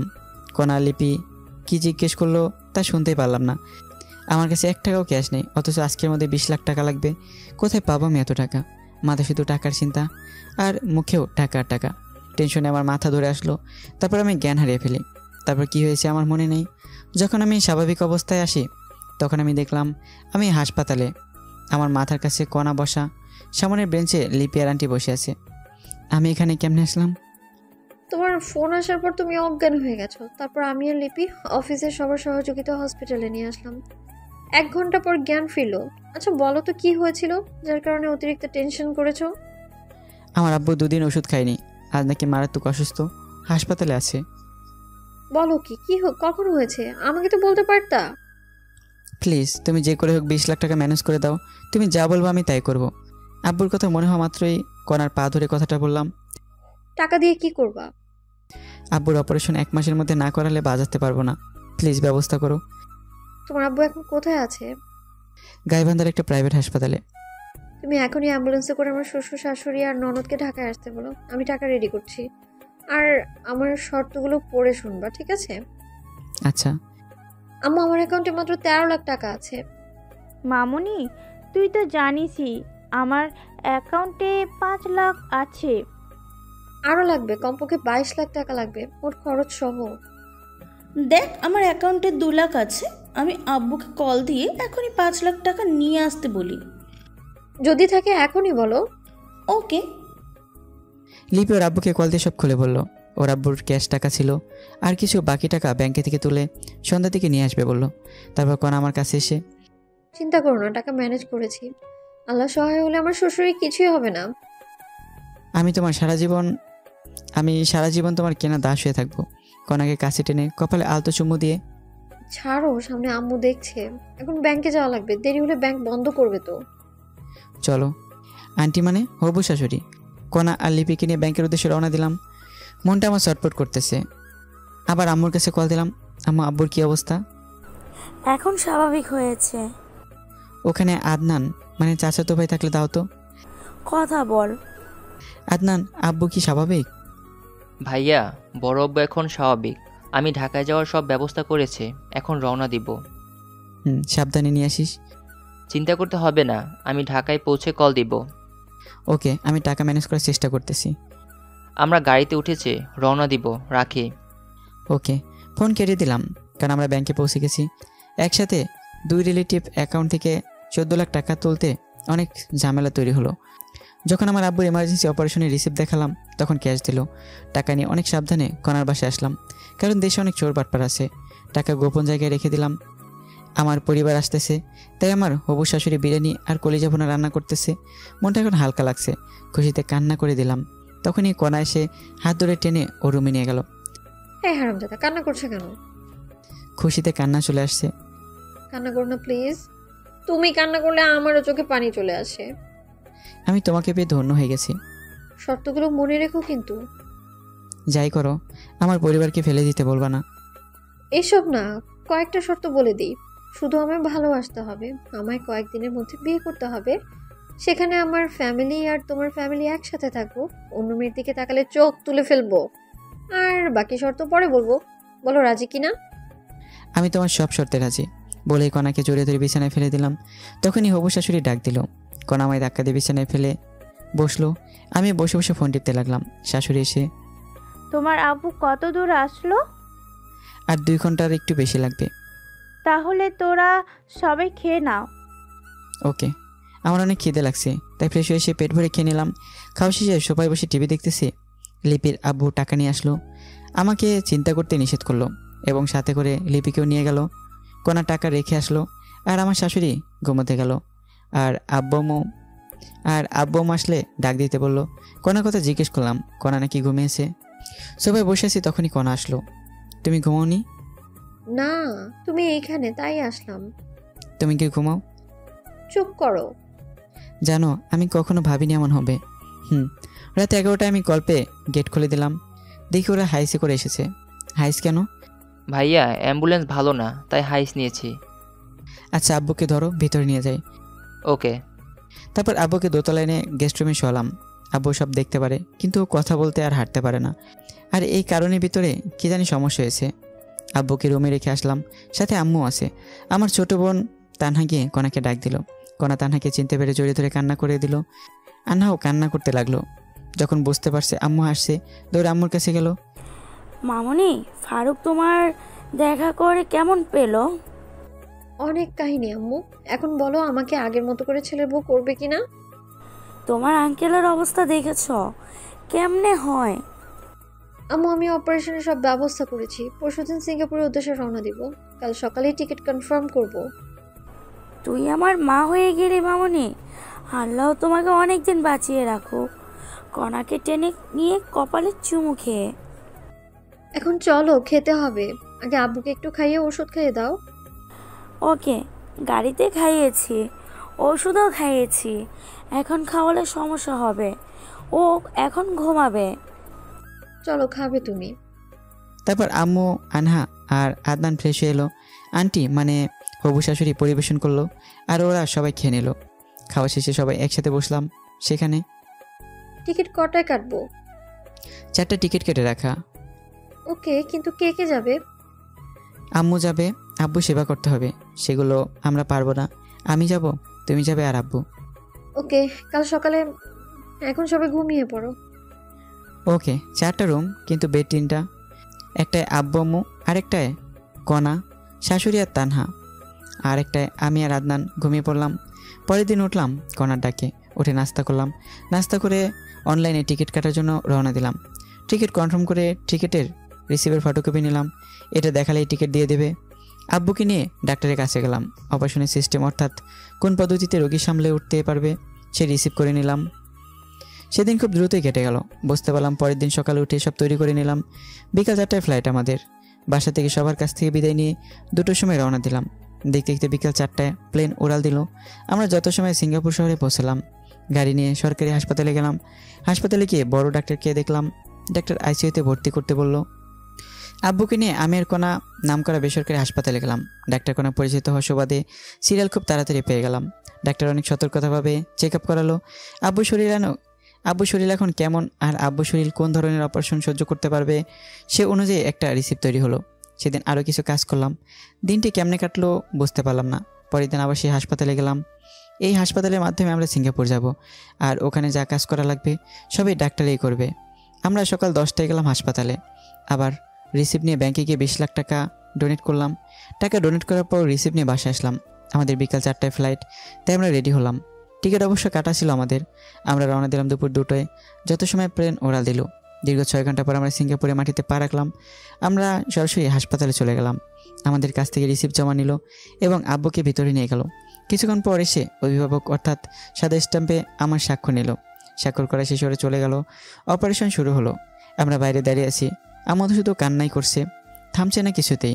আমারও কান্না আসতেছে, কিন্তু আমায় শক্ত হয়ে থাকতে হবে। আমি যদি কান্না করি তাহলে আম্মুকে আটকানো যাবে না। আমি শুধু মনে মনে আল্লাহর নাম নিচ্ছি। আম্মু কান্না করতে করতে ক্লান্ত হয়ে ব্রেঞ্চের উপর ঘুমিয়ে পড়েছে। কণা আম্মুর মাথা নিজের কোলে রেখে বসে আছে, আর আমি অপারেশন থিয়েটারের দরজার সামনে দাঁড়িয়ে আছি। আমার চোখের কোণে পানি এসে গেছে। আব্বুর কিছু কথা আমার মনে উঠে গেল। যাই হোক, প্রায় 3 ঘন্টা পর একজন দরজা খুলল। খুলেই, কে আপনি? আমি রোগীর আত্মীয়। কেন? একটা ভালো খবর আছে। কী সেই খবর স্যার, একটু বলেন। অপারেশন সাকসেসফুল, রোগী সম্পূর্ণ বিপদমুক্ত ইনশাল্লাহ। সত্যি আব্বুর কিছু হয়নি? বলেই দৌড়ে গেলাম রুমের ভেতর। এখন দেখা করতে পারবেন না। রোগীর জ্ঞান ফিরতে সময় লাগবে, কমপক্ষে 48 ঘন্টা। আর রোগীকে ঘুমের ইঞ্জেকশন দেয়া আছে, ডিস্টার্ব করবেন না রোগীকে। Okay sir. আর শোনো, তোমার আব্বু একা হাঁটতে 10 দিনের মতো সময় নেবে, কিন্তু কণ্ঠস্বর ঠিক আছে। জ্ঞান ফেরার 24 ঘন্টার ভেতরেই কথা বলতে পারবে ইনশাল্লাহ। ও আচ্ছা স্যার। আমার চেম্বারে আসো, কিছু ঔষধ লিখে দিচ্ছি, 1 মাস খাওয়াতে হবে। ওকে চলেন। ও আরেকটা কথা বলি, এগুলো কথা সব ইংরেজিতেই হয়েছে, তো আমি বাংলাতেই বললাম। তারপর আমি ডাক্তারের কেবিনে গেলাম। ডাক্তার আমাকে কিছু নির্দেশনা দিলেন। সেগুলো হলো, আব্বুকে কখনো প্রেশার দেওয়া যাবে না, কোনো টেনশন করানো যাবে না। সুস্থ হলে সব কাজ করতে পারবে, সেক্ষেত্রে কোনো সমস্যা হবে না। আর আব্বুর জ্ঞান ফিরবে 48 ঘন্টার মধ্যে। কয়েকদিন কথা বলতে পারবে না, আর কয়েকদিন হেঁটে নিয়ে বেড়াতে হবে, যেমন করে আমরা ছোটো বাচ্চাদের হাঁটা শেখাই। আর কিছু ওষুধ লিখে দিলেন, যেগুলো কমপক্ষে 6 মাস সেবন করতে হবে। যাই হোক, আম্মু কান্না করতে করতে ক্লান্ত হয়ে ঘুমিয়ে পড়েছে। আব্বুর যে অপারেশন শেষ হয়েছে সে কথা আম্মু আর কোনা এখনও জানতে পারিনি। তাই ডাক্তারের কাছ থেকে প্রেসক্রিপশন নিলাম। সেখান থেকে আম্মু আর কণা যেখানে বসে আছে সেখানে গেলাম। আম্মুকে ডেকে তুললাম, সাথে কণা উঠল। আম্মুর ঘুম ভাঙা মাত্রই, বাবা তোর আব্বু কোথায়? ভেতরে আছে। অপারেশন তো শেষ হয়েছে তাই না? অপারেশন শেষ হয়েছে। তোর আব্বু কোথায় সেটা আগে বল। অপারেশন সাকসেসফুল হয়েছে, 48 ঘন্টা আব্বুকে ডিস্টার্ব করা যাবে না। সত্যি বাবা, আমি শুধু দেখেই চলে আসব, আমাকে নিয়ে চল বাবা। আমিও যাব। চলো, কিন্তু শব্দ করলে আব্বুর মাথায় সমস্যা হতে পারে। আচ্ছা। তারপর আমি কেবিনে ঢুকলাম, সাথে আম্মু এবং কণাও আছে। কণা ঢুকে আব্বুর পালস চেক করলো, আর আম্মু ঢুকে আব্বুর শরীরে হাত রেখে দেখলো। তারপর, আম্মু এবার বাইরে চলো। আমি বাইরে যাব না বাবা, তোরা বাইরে যা। সমস্যা হতে পারে আম্মু। বললাম তো কোনো সমস্যা হবে না, আমি কোনো শব্দ করব না। আচ্ছা বসে থাকো, আমরা বাইরে আছি। আব্বুর পাশে একটা চেয়ার টেনে আম্মুকে বসিয়ে দিলাম। বাবা তোরা দুজন কিছু খেয়ে আয়। আচ্ছা। আম্মু কেবিনে বসে আছে, আমি আর কণা বাইরে আসলাম। তখন, এই তোমার কার্ডে কি টাকা আছে? রেখে দিয়েছি আমি। ও রেখে দাও, টাকা লাগতে পারে বলে আমি বাইরে যাওয়ার জন্য পা বাড়ালাম। কোথায় যাচ্ছ তুমি? আমি খাবার কিনে আনতেছি। দাঁড়াও, মিথ্যে বলতে পারো না, বলো কেন? মিথ্যে বললাম কখন আমি? জানি তোমার কাছে কোনো টাকা নেই, এখান থেকে খাবার নিয়ে আসো। আচ্ছা, আসলে আমার কাছে 5,000 টাকা ছিল মাত্র। তুমি কোথায় থাকবা? কোথায় আবার? আম্মুর সাথে। ওকে। কণা আম্মুর কাছে থেকে গেল, আর আমি বাইরে গেলাম। সেখানে ভাত না পেয়ে বিরিয়ানি নিয়ে আসলাম। 4 প্যাকেট বিরিয়ানি নিয়ে আসলাম। এসেই, আম্মু এইদিকে এসে তুলে খাও আমাদের। আচ্ছা চল। তারপর আম্মু আমাকে আর কন্যাকে খাইয়ে দিচ্ছে, আর আমরা দুজন আবার আম্মুকে খাওয়াচ্ছি। খাওয়ার এক পর্যায়ে, আজ আমি অনেক খুশি। আমি প্লাস কণা আমরাও। আজ আব্বুর অপারেশন হলে অনেক শান্তি লাগছে। সেটাই। কণা টাকা না দিলে সেটা হতো না কখনোই। তোর আব্বু সুস্থ হলে তোদের বিয়ে দেব। আগে আব্বু সুস্থ হোক। মেয়েদের মতো লজ্জা পাস কেন? আচ্ছা মামুনি, 3-4 মাস পর বিয়ে হলে কোনো সমস্যা হবে তোমার? আম্মু আপনারা যখন দেবেন আমি তখনই রাজি, কিন্তু বাসায় গিয়ে ওর সাথে আমার রেজিস্ট্রি করে রাখতে হবে। আচ্ছা মামুনি, আমরা একটু সামলে উঠি। আর শোনো, তোমাদের তো কাল রাতে ঘুমও হলো না। এখানে যে বেঞ্চ আর ফাঁকা বেড আছে ওখানে ঘুমিয়ে পড়ো। আচ্ছা। তারপর আমরা অনেক কষ্টে ঘুমালাম। ঘুম থেকে উঠলাম পরের দিন সকালে। সেদিনটাও কেটে গেল। পরের দিন উঠে ভালো লাগছিল না, তাই কণা কিনে বাইরে গেলাম। একটা পার্কে আমি আর কণা বসে আছি। তখন, আচ্ছা বলো, তোমার শর্তগুলো পূরণ করতে হবে না? যখন তুমি আমার কথা শুনবে না তখন বলবো। আচ্ছা বলে জড়িয়ে ধরলাম। তখন কণা একটা আইসক্রিমের বাসমান দোকান দেখে আইসক্রিমের বায়না ধরলো। মহারানী আইসক্রিম খাবে। আমি আইসক্রিম এনে দিলাম। আইসক্রিম আমার একেবারে অপছন্দ। আমাকে খেতে বললো, কিন্তু আমি খেলাম না। কণা আইসক্রিম খাচ্ছে ছোট বাচ্চাদের মতো করে। খাওয়া শেষে ঠোঁটে চারপাশে আইসক্রিম লেগে আছে। তোমার ঠোঁট মুছে ফেলো। আমি পারবো না। দেখো, ঠোঁট পরিষ্কার করো, নাহলে ঠোঁট কামড়ে ছিঁড়ে ফেলবো কিন্তু। ছিঁড়ে ফেলো, তোমার জন্যই তো রাখা। তারপর আর কি লাগে? ফায়দা যাকে বলে। কণাকে লিপ কিস করতে লাগলাম। কণা আমাকে জড়িয়ে তুলো। ওর ঠোঁটে আর এক বিন্দু আইসক্রিম লেগে নেই, তবুও আমি ছাড়লাম না ওকে। তারপর ধীরে ধীরে গলায় কিস করলাম। তখনই কণা কেঁপে উঠে আমায় জড়িয়ে ধরলো। আমি আবার শুরু করলাম। তখনই পিছন থেকে, এই আপনারা শিশু পার্কে এসব কি করেন? জরিমানা ধরা হবে কিন্তু। দুঃখিত, আমরা যাচ্ছি। তারপর আরও কিছুক্ষণ ঘুরলাম। সন্ধ্যার দিকে আম্মুর জন্য খাবার নিয়ে হাসপাতালে আসলাম। হাসপাতালে এসে দেখি আব্বু হাতে নাড়াচাড়া করছে। তখনই আমি ডাক্তারকে ডেকে আনলাম। ডাক্তার আব্বুকে চেক আপ করে বলল, can't believe this. Any problem doctor? না, একটা সুখবর আছে। কী সে খবর? আসলে আপনার আব্বুর শরীরে অনেক ধরনের জিন বিদ্যমান, তাই আপনার আব্বুর অভিযোজন ক্ষমতাও বেশি। খুব সহজে সব পরিবেশ খাপ খাইয়ে নিতে পারে। আপনার আব্বুর যেসব এনজাইমের জন্য আপনার আব্বুর শরীরে ভারসাম্য ফিরে পেয়েছি, কিন্তু এখনও জ্ঞান ফেরেনি আর কথা বলতে পারবে কিছুক্ষণ পর। সত্যি ডাক্তার? আর ঘুমের ঔষধ দিইনি, কিছুক্ষণের মধ্যেই আপনার আব্বুর ঘুম ভেঙে যাবে। ভালো কিছু খাইয়ে দিয়েন। আমি আসি এখন। ওকে। তারপর ডাক্তার চলে গেল। আমি অনেক খুশি, আব্বু আবার আগের মতো চলতে পারবে। যাই হোক, আব্বুর জ্ঞান রাত 2টোর দিকে আসলো। ওঠা মাত্র আব্বুকে বাইরে থেকে আনা খাবার খাওয়ালাম। ওষুধ খাইয়ে দিয়ে আব্বুকে রেস্ট নিতে দিলাম। আব্বু হাত পা নাড়াতে পারে, কিন্তু পা ফেলতে ভয় পায়। আর কথা বলার চেষ্টা করে, মুখ দিয়েও বাতাস বের হয়, কিন্তু আওয়াজটা বের হয় না। যাই হোক, আমি আম্মু মিলে আব্বুকে কিছুক্ষণ হাঁটালাম। তারপর আবার রেস্ট নিতে দিলাম। পরের দিন সকালে কিছুক্ষণ রেস্ট করতেই আব্বু হাঁটতে সফল হলো। সেদিন আমাদের হাসপাতাল থেকে রিলিজ দিল। সেদিন রাতে টিকিট আমরা কেটে ফেললাম। আব্বু ইশারা দিয়ে বলে, টিকিট কাটা শেষে আমরা একটা ছোট হোটেলে গিয়ে রাতে খাবার খেয়ে ব্যাগ প্যাকেট করে নিলাম। সন্ধ্যার সময় আমরা এয়ারপোর্টের ভিতরে আসলাম। সিঙ্গাপুরের সময় রাত 11টায় আমাদের ফ্লাইট। আগের থেকে জানতাম অনেক সময় ভিড়ে বসে থাকা লাগবে, তাই রাতের জন্য হালকা নাস্তা নিয়েছিলাম। রাত 9টার দিকে নাস্তা করলাম সবাই মিলে। আমরা এয়ারপোর্টের ভিতরে সোফায় বসে আছি। তখনই ভাবলাম আব্বুকে একটু ধরে হাঁটিয়ে নেই। সেই অনুযায়ী কাজও করলাম। প্রায় আধা ঘন্টা হাঁটালাম। আল্লাহর অশেষ রহমতে আব্বু ভালোভাবে হাঁটতে পারছে। কিছুক্ষণ পর সকল যাত্রীকে প্লেনে উপস্থিত হতে বলল। আমরা প্লেনের ভিতরে গেলাম। আমাদের 4 জনের সিট একসাথেই পড়েছে। আমাদের সিট বেল্ট বেঁধে দিল বিমানবালারা। রাত 11টায় প্লেন উড়াল দিল। আমরা ঘুমিয়ে পড়লাম। আমার পাশে কণা, তারপর আম্মু, তারপর আব্বু সিট পড়েছে। আমাদের প্রত্যেককে একটা করে কম্বল দেওয়া হলো। কণা ওর জন্য দেওয়া কম্বলটি রেখে দিল। কম্বল রেখে দিলে কেন? আমাদের একটা কম্বলই যথেষ্ট। কেমন করে একটা দিয়ে হবে? যে ছোট একটা কম্বল? এতেই হবে। আমি তোমার জড়িয়ে ধরে ঘুমাবো, তোমার কাঁধে মাথা রাখবো। খালি ফাজলামো? ঠিক আছে, আমার কাঁধে মাথা দিয়ে ঘুমাও। লক্ষ্মী মেয়ে। কপালে একটা চুমু দিলাম। আমি আব্বু আম্মুর দিকে দেখলাম ঘুমিয়ে পড়েছে। আব্বু আম্মুর শরীরে কম্বল ভালো করে দিয়ে দিলাম যাতে ঠান্ডা না লাগে। তারপর ছিটে বসলাম। তখন কণা আমার কাঁধে মাথা রেখে ঘুমিয়ে পড়লো। আমাকে দেওয়া কম্বলটি আমাদের দুজনের শরীরে দেওয়ার চেষ্টা করলাম, কিন্তু ছোট হয়ে পারলাম না। আর তখন আমি বিমানবালার কাছ থেকে আরেকটা কম্বল নিয়ে কণাকে ভালো করে ডেকে দিলাম। একে অপরের সাথে জড়াজড়ি করে ঘুমিয়ে পড়লাম। ঘুম ভাঙলো বিমানের একটা সিগনালে। প্লেন এখন ল্যান্ড করবে, তাই সবাইকে জাগ্রত করার জন্য এক ধরনের সাউন্ড সিস্টেম ব্যবহার করে। আমরা সিগন্যালের আওয়াজে জাগ্রত হয়ে গেলাম। প্রায় 20 মিনিট লাগলো প্লেন শাহজালাল আন্তর্জাতিক বিমানবন্দরে ল্যান্ড করতে। ল্যান্ড করার পর আব্বুকে ধরলাম এবং নিচে নামতে সাহায্য করলাম। নিচে নামার পর থেকে আব্বু নিজে নিজেই আমাদের সাথে হাঁটতে শুরু করলো। ল্যান্ড করার পর আমরা প্লেন থেকে নেমে রিসিভ রুমে আসলাম। রিসিভ রুম থেকে ব্যাগ রিসিভ করে এয়ারপোর্টের বাইরে আসলাম। আমার ছোটো বোন আনহা আর চাচাতো ভাই আদনানকে আসতে বলা হয়েছিল। আমরা এয়ারপোর্টের বাইরে এসে দেখলাম ওরা দাঁড়িয়ে আছে। আনহা আব্বুকে দেখে দৌড়ে সে কান্না শুরু করে দিল। আব্বু নীরবে চোখের পানি ফেলতে লাগলো। আমি সান্ত্বনা দিয়ে একটা ট্যাক্সি নিয়ে আমরা সবাই কনার বাসায় আসলাম। আমি ব্যাগ নিয়ে আগে দোতলায় গেলাম। বাসায় এসে কলিং বেল দিলাম। আমার আব্বুর বয়সী একজন পুরুষ দরজা খুলে দিল। সরি, আপনাকে তো চিনলাম না। আমার শাশুড়িকে ভয় দেখিয়ে বাড়ি দখল বলে লাঠি খুঁজতে লাগলাম। বাবা, তুমি এতদিন কোথায় ছিলে? বাবা মানে?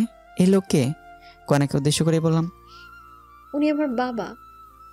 ভেতরে আসো। আরে বিয়ান, আপনারাও ভেতরে আসেন। চলেন বেআই। তারপর আমরা সবাই সোফায় গিয়ে বসলাম। আব্বু, তুমি এই 2 বছর কোথায় ছিলে? কিছু কাজ ছিল মামুনি। আর কোথাও যাওয়া হচ্ছে না তোমার? আর কোথাও যাব না, অবসর নিয়ে তবেই এসেছি। ভাই সাহেব, আপনি কি কাজ করতেন? হঠাৎ 2 বছর খোঁজ ছিল না আপনার? বিয়ান, আমি একজন কমিশনার ছিলাম। আমাদের দেশে মাদকের ব্যবহার অধিক ছিল, আর আমি ট্রেনিংয়ে মেডেল জিতেছিলাম। তাই সরকার আমায় ডেকে পাঠায়। তারপর আমাদের একটি মিটিং হয়। সেই মিটিংয়ে 60 সদস্য বিশিষ্ট একটি দল তৈরি করি। এদের মূল কাজ মাদকের গড় ফারাতকে ধরা।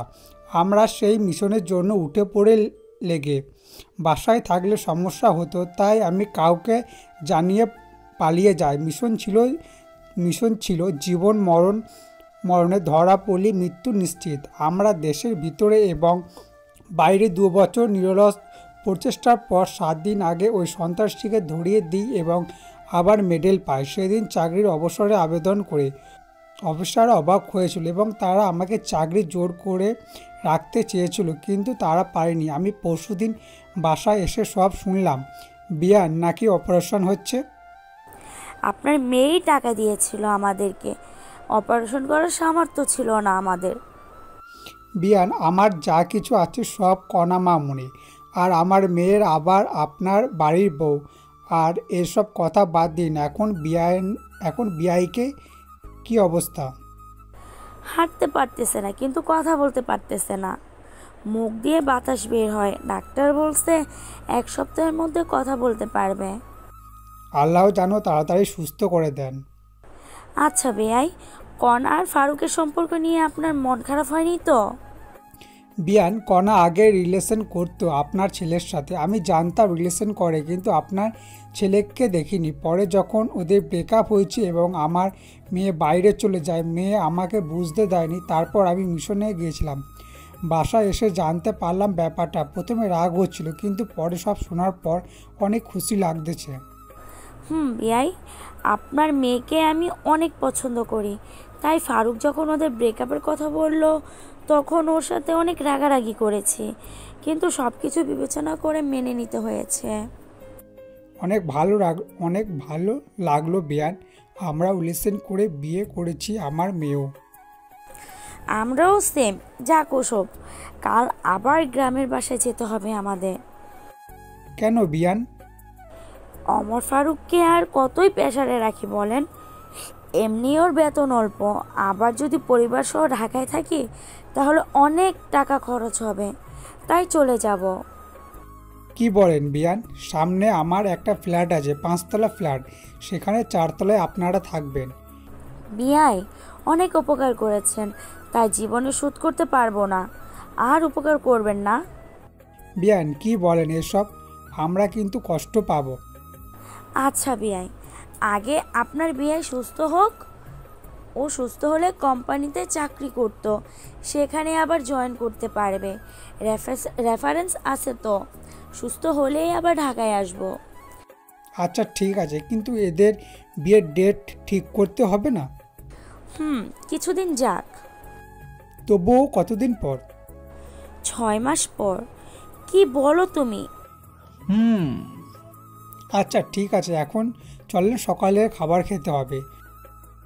আব্বু, প্রচুর খিদে লাগছে, আর আমরা খেয়ে ঘুমাবো। ঘুম হয়নি রাতে। হারামজাদি আমার কাঁধে মাথা রেখে আরামসে ঘুমাইছে, আর এখন চাপা মারতেছে। সবাই ফ্রেশ হয়ে এসো, টেবিলে বসো। আমি দেখি কণার আম্মু রান্না কত দূর। তারপর আম্মু আর আব্বু গেস্ট রুমে গেল, সাথে আদনান আর আনহাও। আর কণা আমাকে টেনে ও রুমে নিয়ে গেল। আমি যে রুমে ঢুকেছি সাথে সাথেই কণা দরজা লাগিয়ে দিল। কি করো? তোমার কমিশনার বাপ আমার গুটলি ফাটাই দিবে। কিছুই বলবে না? এখন যাও, ফ্রেশ হও আগে। ওকে। তারপরে আমি বাথরুমে ঢুকলাম। 10 মিনিট পর একদম ফ্রেশ হয়ে বের হলাম। বের হয়ে দেখি কণা আগে কাপড় পরিবর্তন করে শাড়ি পরে বিথা চেষ্টা করতেছে। আমি বাথরুম থেকে বের হয়েছি, কণা বুঝতে পারিনি। আমি হালকা কাশি দিলাম, সাথে সাথেই কণা পিছনে ফিরে দেখলো। আমি তো আবার ক্রাশ খেলাম, হালকা মেকআপ করেছি। অসাধারণ লাগছে। তখনই তা এমন করে কি দেখো, এখানে আসো। বলে ওর কাছে এসে আবার মন ভরে দেখতে লাগলাম। আমাকে শাড়িটা পরিয়ে দাও। আচ্ছা। তারপরে আমি কণার শাড়ি গুছিয়ে ধরলাম। ধবধবে পেট, নাভির 2 ইঞ্চি উপর একটা তেল। আমি নিজেকে কন্ট্রোল করার চেষ্টা করতেছি, আর কণা সেটা বুঝতে পেরেছে। কণার আমার খাতে হাত রেখে আছে। আমি কুচি সুন্দরভাবে গুছিয়ে কোমরে গুজলাম। তখনই কণা আমার হাত চেপে ধরলো আর মাথা পেটের সাথে চেপে ধরলো। আমি নিজেকে ধরে রাখতে পারলাম না। কণার মাথা শক্ত করে ধরে লিপকি শুরু করলাম। কণাও আর কন্ট্রোল করতে পারলো না, সেও রেসপন্স করা শুরু করলো। টানা কিস করতে করতে কণাকে কোলে করে বিছানায় নিয়ে গেলাম। বিছানায় ফেলে আবার কিস করা শুরু করলাম। তারপর গলায় কিস করতে লাগলাম। তখনই এই কুত্তা, আমাকে কি বিয়ের আগে প্রেগনেন্ট করতে চাও নাকি? ও শিট, সরি, আমি ব্যাপারটা বুঝতে পারিনি।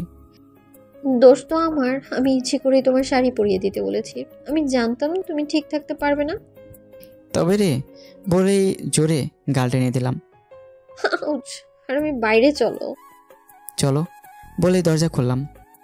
আরে মুখ তো মুছে ফেলো, মুখে লিপস্টিক লেগে আছে। কি বলো? বলে আয়নার সামনে গিয়ে দেখি সত্যি সত্যি লিপস্টিক লেগে আছে। তারপরে আমি ভালো করে মুখ দিয়ে বাইরে আসলাম। বাইরে এসে দেখি সবাই আমার জন্য অপেক্ষা করছে, বসে আছে। সামনে গিয়ে দেখি কণার পাশের টেবিলটাই মাত্র ফাঁকা আছে। খিদেও লাগছে, তাই আমিও বসলাম। হবু শাশুড়ি খাবার সার্ভ করলো, আর আমি কোনো দিকে না থেকে খাওয়া শুরু করলাম। তখনই নিচ থেকে সুরসুরি লাগলো। আমি বিড়াল মনে করে নিচে তাকালাম, দেখে নিচে কিছুই নেই। মাথা তুলে দেখি আমার প্লেটেও কিছু নেই। আমার প্লেটের মাংস কে জানি তুলে নিয়েছে। কণার মুখের দিকে তাকালাম, দেখি কণা মুচকে হাসতেছে। আমি বুঝতে পারলাম গন্ডগোলটা কোথায়। খাওয়াই হলো না আমার। সামনে তাকে দেখি সবার খাওয়া শেষ। লজ্জায় আবার চাইতেও পারছি না, তাই পেটে ক্ষুধা নিয়ে হাত দিয়ে উঠে আসলাম। কণাও উঠে ওর আম্মুর কাছে গেল।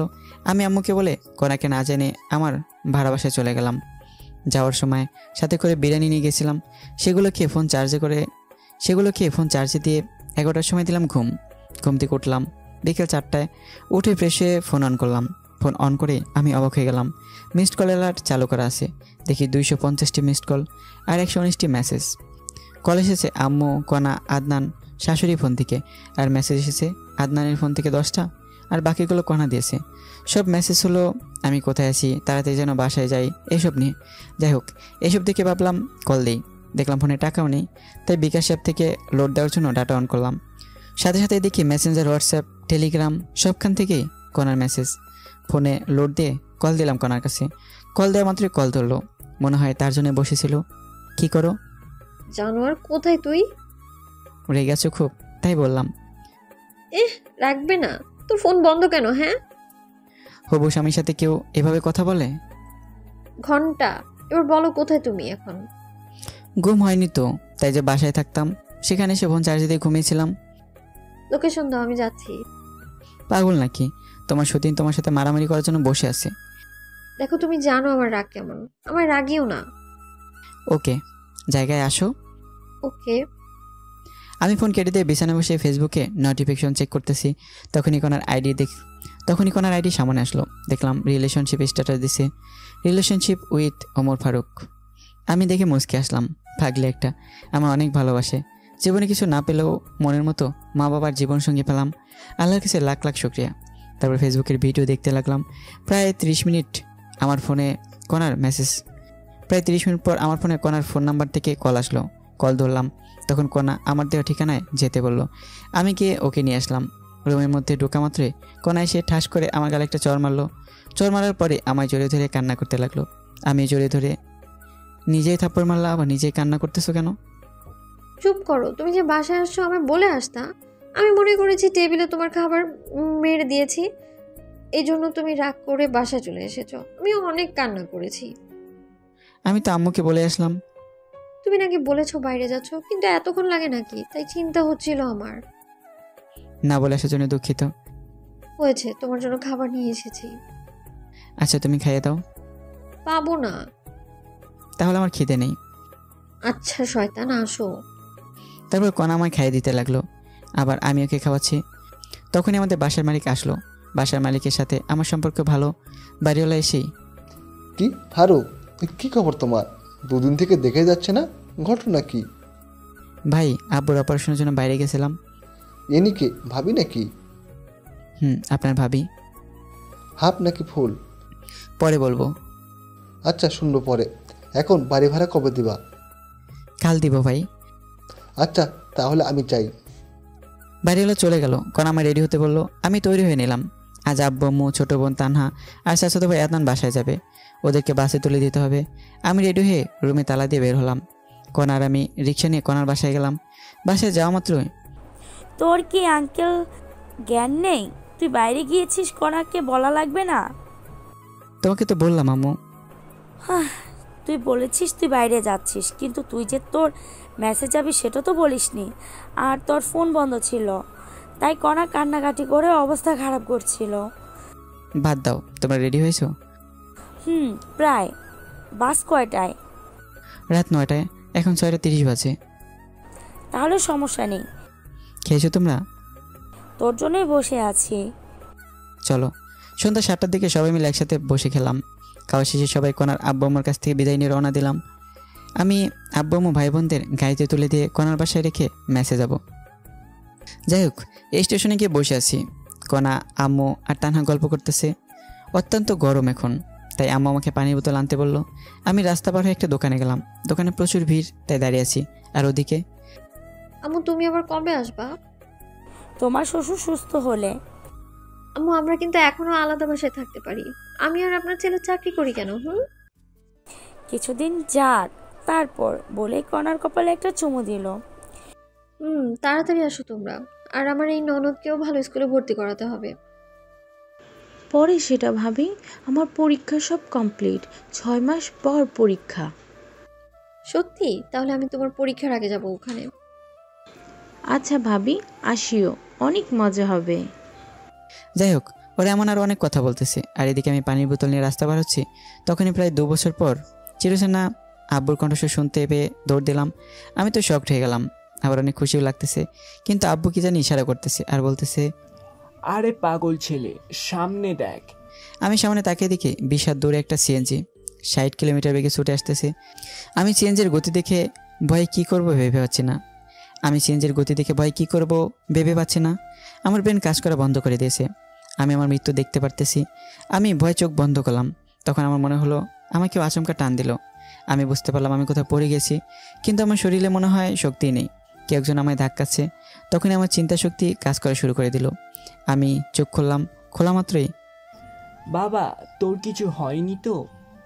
কিছু হয়নি তো মনে হয় বলে দাঁড়িয়ে আমার শরীর দেখতেছি। চারপাশ দেখে আসবি না? ভুল হয়েছে, এবার চলো। চল। আম্মুকে বলেও না, আবার চিন্তা করবে। আচ্ছা। তারপর আমি আমার শরীরের দোলা ঝেড়ে ফেলে দিলাম। তারপর আব্বু আর আমি আম্মু কনার তানহাদের কাছে আসলাম। আব্বু যখন এসে সবার সামনে কথা বললো, সবাই আনন্দে হই দিয়ে উঠলো। আর আম্মু তো খুশিতে কান্না করতে লাগলো। তখনই, একসাথে এত খুশি কোথায় রাখি? তুমি যাও, বাবার জন্য ফলের রস নিয়ে আসো। ওকে, যাচ্ছি। কোথায় যাচ্ছিস? ফলের রস নিয়ে আসি। লাগবে না। আব্বু নিয়ে আসুক না। আরে ফারুক কোথাও যাবে না। জানো কি হয়েছিল একটু আগে? কি হয়েছিল আব্বু? কিছু হয়নি বলে আব্বুর মুখ চেপে ধরলাম। কি হয়েছিল বলো, না হলে তোমার অবস্থা খারাপ আছে। আসলে কি এত বড় একটা ঘটনা ঘটে গেছে আর আমরা কিছুই জানি না? তোর যদি কিছু হয়ে যেত তাহলে আমি কি নিয়ে বাঁচতাম বাবা? আরে চিন্তা করো না তো, কিছু হয়নি তো। হলে আর কি হতো, মরে যেতাম। কান্না করার মতো কেউ নেই। এসব কথা বলিস না বাবা, আমার একটাই ছেলে বাবা। চলো তো একটু ওয়াশরুমে যাব। চলো। তারপর আম্মুকে চুপ করে থাকতে বললাম। আব্বু আমার আম্মুকে সান্ত্বনা দিচ্ছে। আর আমি কনাকে নিয়ে বাস কাউন্টারের ওয়াশরুমে ঢুকলাম। কনা ভিতরে ঢুকে উকি দিয়ে কি যেন দেখলো। তারপর হঠাৎ দরজা বন্ধ করে দিয়ে আমার শার্টের করা ধরলো। এই কি করছো? তুই কি বললি কিছুক্ষণ আগে? কি বলছি আমি? কি বললি? তুই মরে যাবি? তোর কিছু হলে আমি কি নিয়ে বাঁচবো বল? সরি, আর বলবো না। সাবধানে দেখে শুনে বের হবা না তুমি। তোমার কিছু হলে আমি কি নিয়ে বাঁচবো? তোমার আর আম্মুর দোয়া আর আল্লাহর রহমত থাকলে আমার কিছুই হবে না। সবসময় তোমার জন্যই তো দোয়া করি আমি। এবার কিস করো। তাই তো, তোমায় অনেক ভালোবাসি। কচু বাসো, তাই তো আমার কথা চিন্তা করো না, শুধু বাজে কথা বলো। মৃত্যু ছাড়া আমি তোমায় ছেড়ে যাব না বলে জড়িয়ে ধরে কপালে চুমু খেলাম। যেন আমার না খুব কান্না আসছিল যখন তুমি কথাগুলো বলছিলে। মনে হচ্ছিল ধরে থাপ্পড় মারি আর বলি তোমায় আমি অনেক ভালোবাসি। এইসব আমি ইচ্ছা করেই বলেছি। দেখলাম তুমি আমায় কেমন ভালোবাসো বলে চোখের পানি মুছে দিলাম। এবার চলো বাইরে যাব, না হলে অনেকে খারাপ ভাববে। চলো। তারপর আমি আর কোনা সবার কাছে আসলাম। কিছুক্ষণ পর বাস আসলো। আমি সবাইকে বাসে তুলে দিলাম। সবার জন্য হালকা খাবার কিনে দিলাম। বাস যতক্ষণ ছিল ততক্ষণ দাঁড়িয়েছিলাম।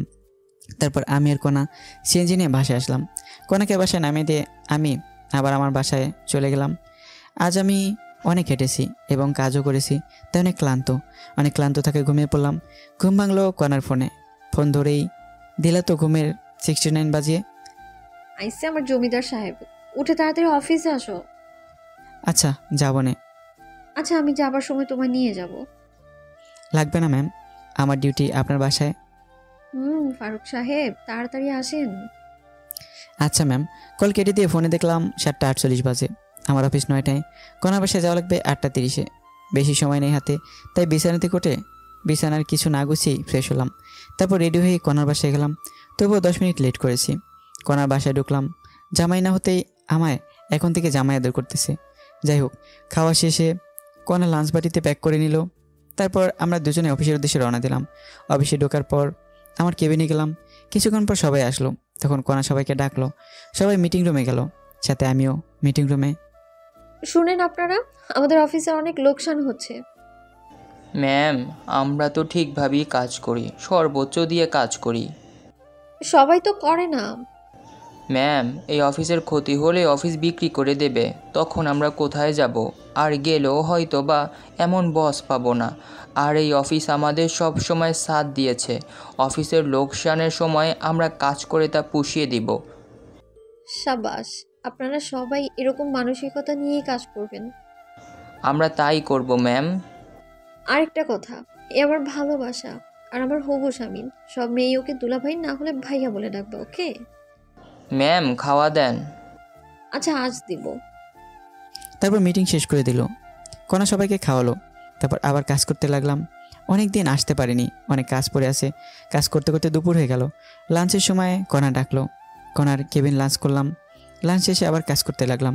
ছুটি হলে কোনা আর আমি অফিসের গাড়ি নিয়ে একটু ঘুরে বেড়াই। তারপর কোনার বাসায় গিয়ে রাতের খাবার খেয়ে বাসায় যাই। এভাবেই চলে গেল 7 দিন। অফিসের কাজের প্রচুর চাপ। কোম্পানির লোকসান সবাইকে দিয়ে তুলে নেওয়া হচ্ছে। এ মাস প্রায় শেষই হয়ে যাচ্ছে। মাসের আসে 5 দিন। অফিসে যাওয়ার জন্য বের হয়েছি, তখন মেসেঞ্জারে আমার গ্রামের এক বান্ধবীর কল পেলাম। কি রে ফারুক, কেমন আছিস? আলহামদুলিল্লাহ, তুই কেমন আছিস? দুলা ভাইরা ভাগিনা কেমন আছে? ভালো ছিলাম, কিন্তু কয়েকদিন থেকে নেই রে মামা। কেন, কোনো সমস্যা হয়েছে কি? তোর দুলাভাইয়ের হার্টের অপারেশন করা লাগবে। টাকা ম্যানেজ হয়নি? সব কমপ্লিট। আর তুই তো জানিস আমরা পালিয়ে বিয়ে করেছি জন্য এখনো মেনে নেয়নি। আর তোর দুলাভাইয়ের অসুস্থতার জন্য কোম্পানি থেকে লোন নিয়ে অপারেশন করিয়েছি। খুব ভালো করেছিস। আমার কি কোনো হেল্প লাগবে? ঢাকায় আমার চেনা পরিচিত তুই আছিস, আর অপারেশনের সময় আমি মেয়ে মানুষ কেমনে দৌড়াদৌড়ি করব? তুই কি একটু 2 দিন সময় দিতে পারবি? আচ্ছা, কবে যাওয়া লাগবে? আজকে আয়, কাল তাহলে অপারেশন হবে। আচ্ছা আসতেছি। সীমার ফোন কেটে দিয়ে কোনাকে টেক্সট করে জানিয়ে দিলাম আমি 2 দিন অফিসে যেতে পারবো না। আমার বন্ধু অসুস্থ, অপারেশন হবে, তাই হাসপাতালে যাব। আর আমাকে 2 দিন কল দিও না। আমি জানি কোনা আর আমার 2 দিন কল দিবে না। তারপরে আমি ব্যাগ গুছিয়ে রওনা দিলাম সীমার বাসার উদ্দেশ্যে। এই ঢাকার জ্যাম পার করে পৌঁছালাম 11টার সময়। সীমার বাসায় ঢুকলাম, দেখি দুলাভাই ভালোই অসুস্থ হয়ে গেছে। দুলাভাইয়ের সাথে কথা বললাম। দুলাভাইয়ের কথা বলতে সমস্যা হয়।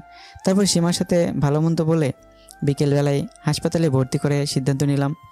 সীমার বাসায় লাঞ্চ করে দুলাভাইকে নিয়ে 2টার দিকে ঢাকা মেডিকেল হাসপাতালে ভর্তি করালাম। বিভিন্ন পরীক্ষা করা হলো এবং ডাক্তার বললেন রাত 10টায় অপারেশন করা হবে। ব্যাংকে টাকা ডিপোজিট করেন। তারপর সীমা, ডাক্তার তো টাকা জমা দিতে বলল। চল ব্যাংকে যাব।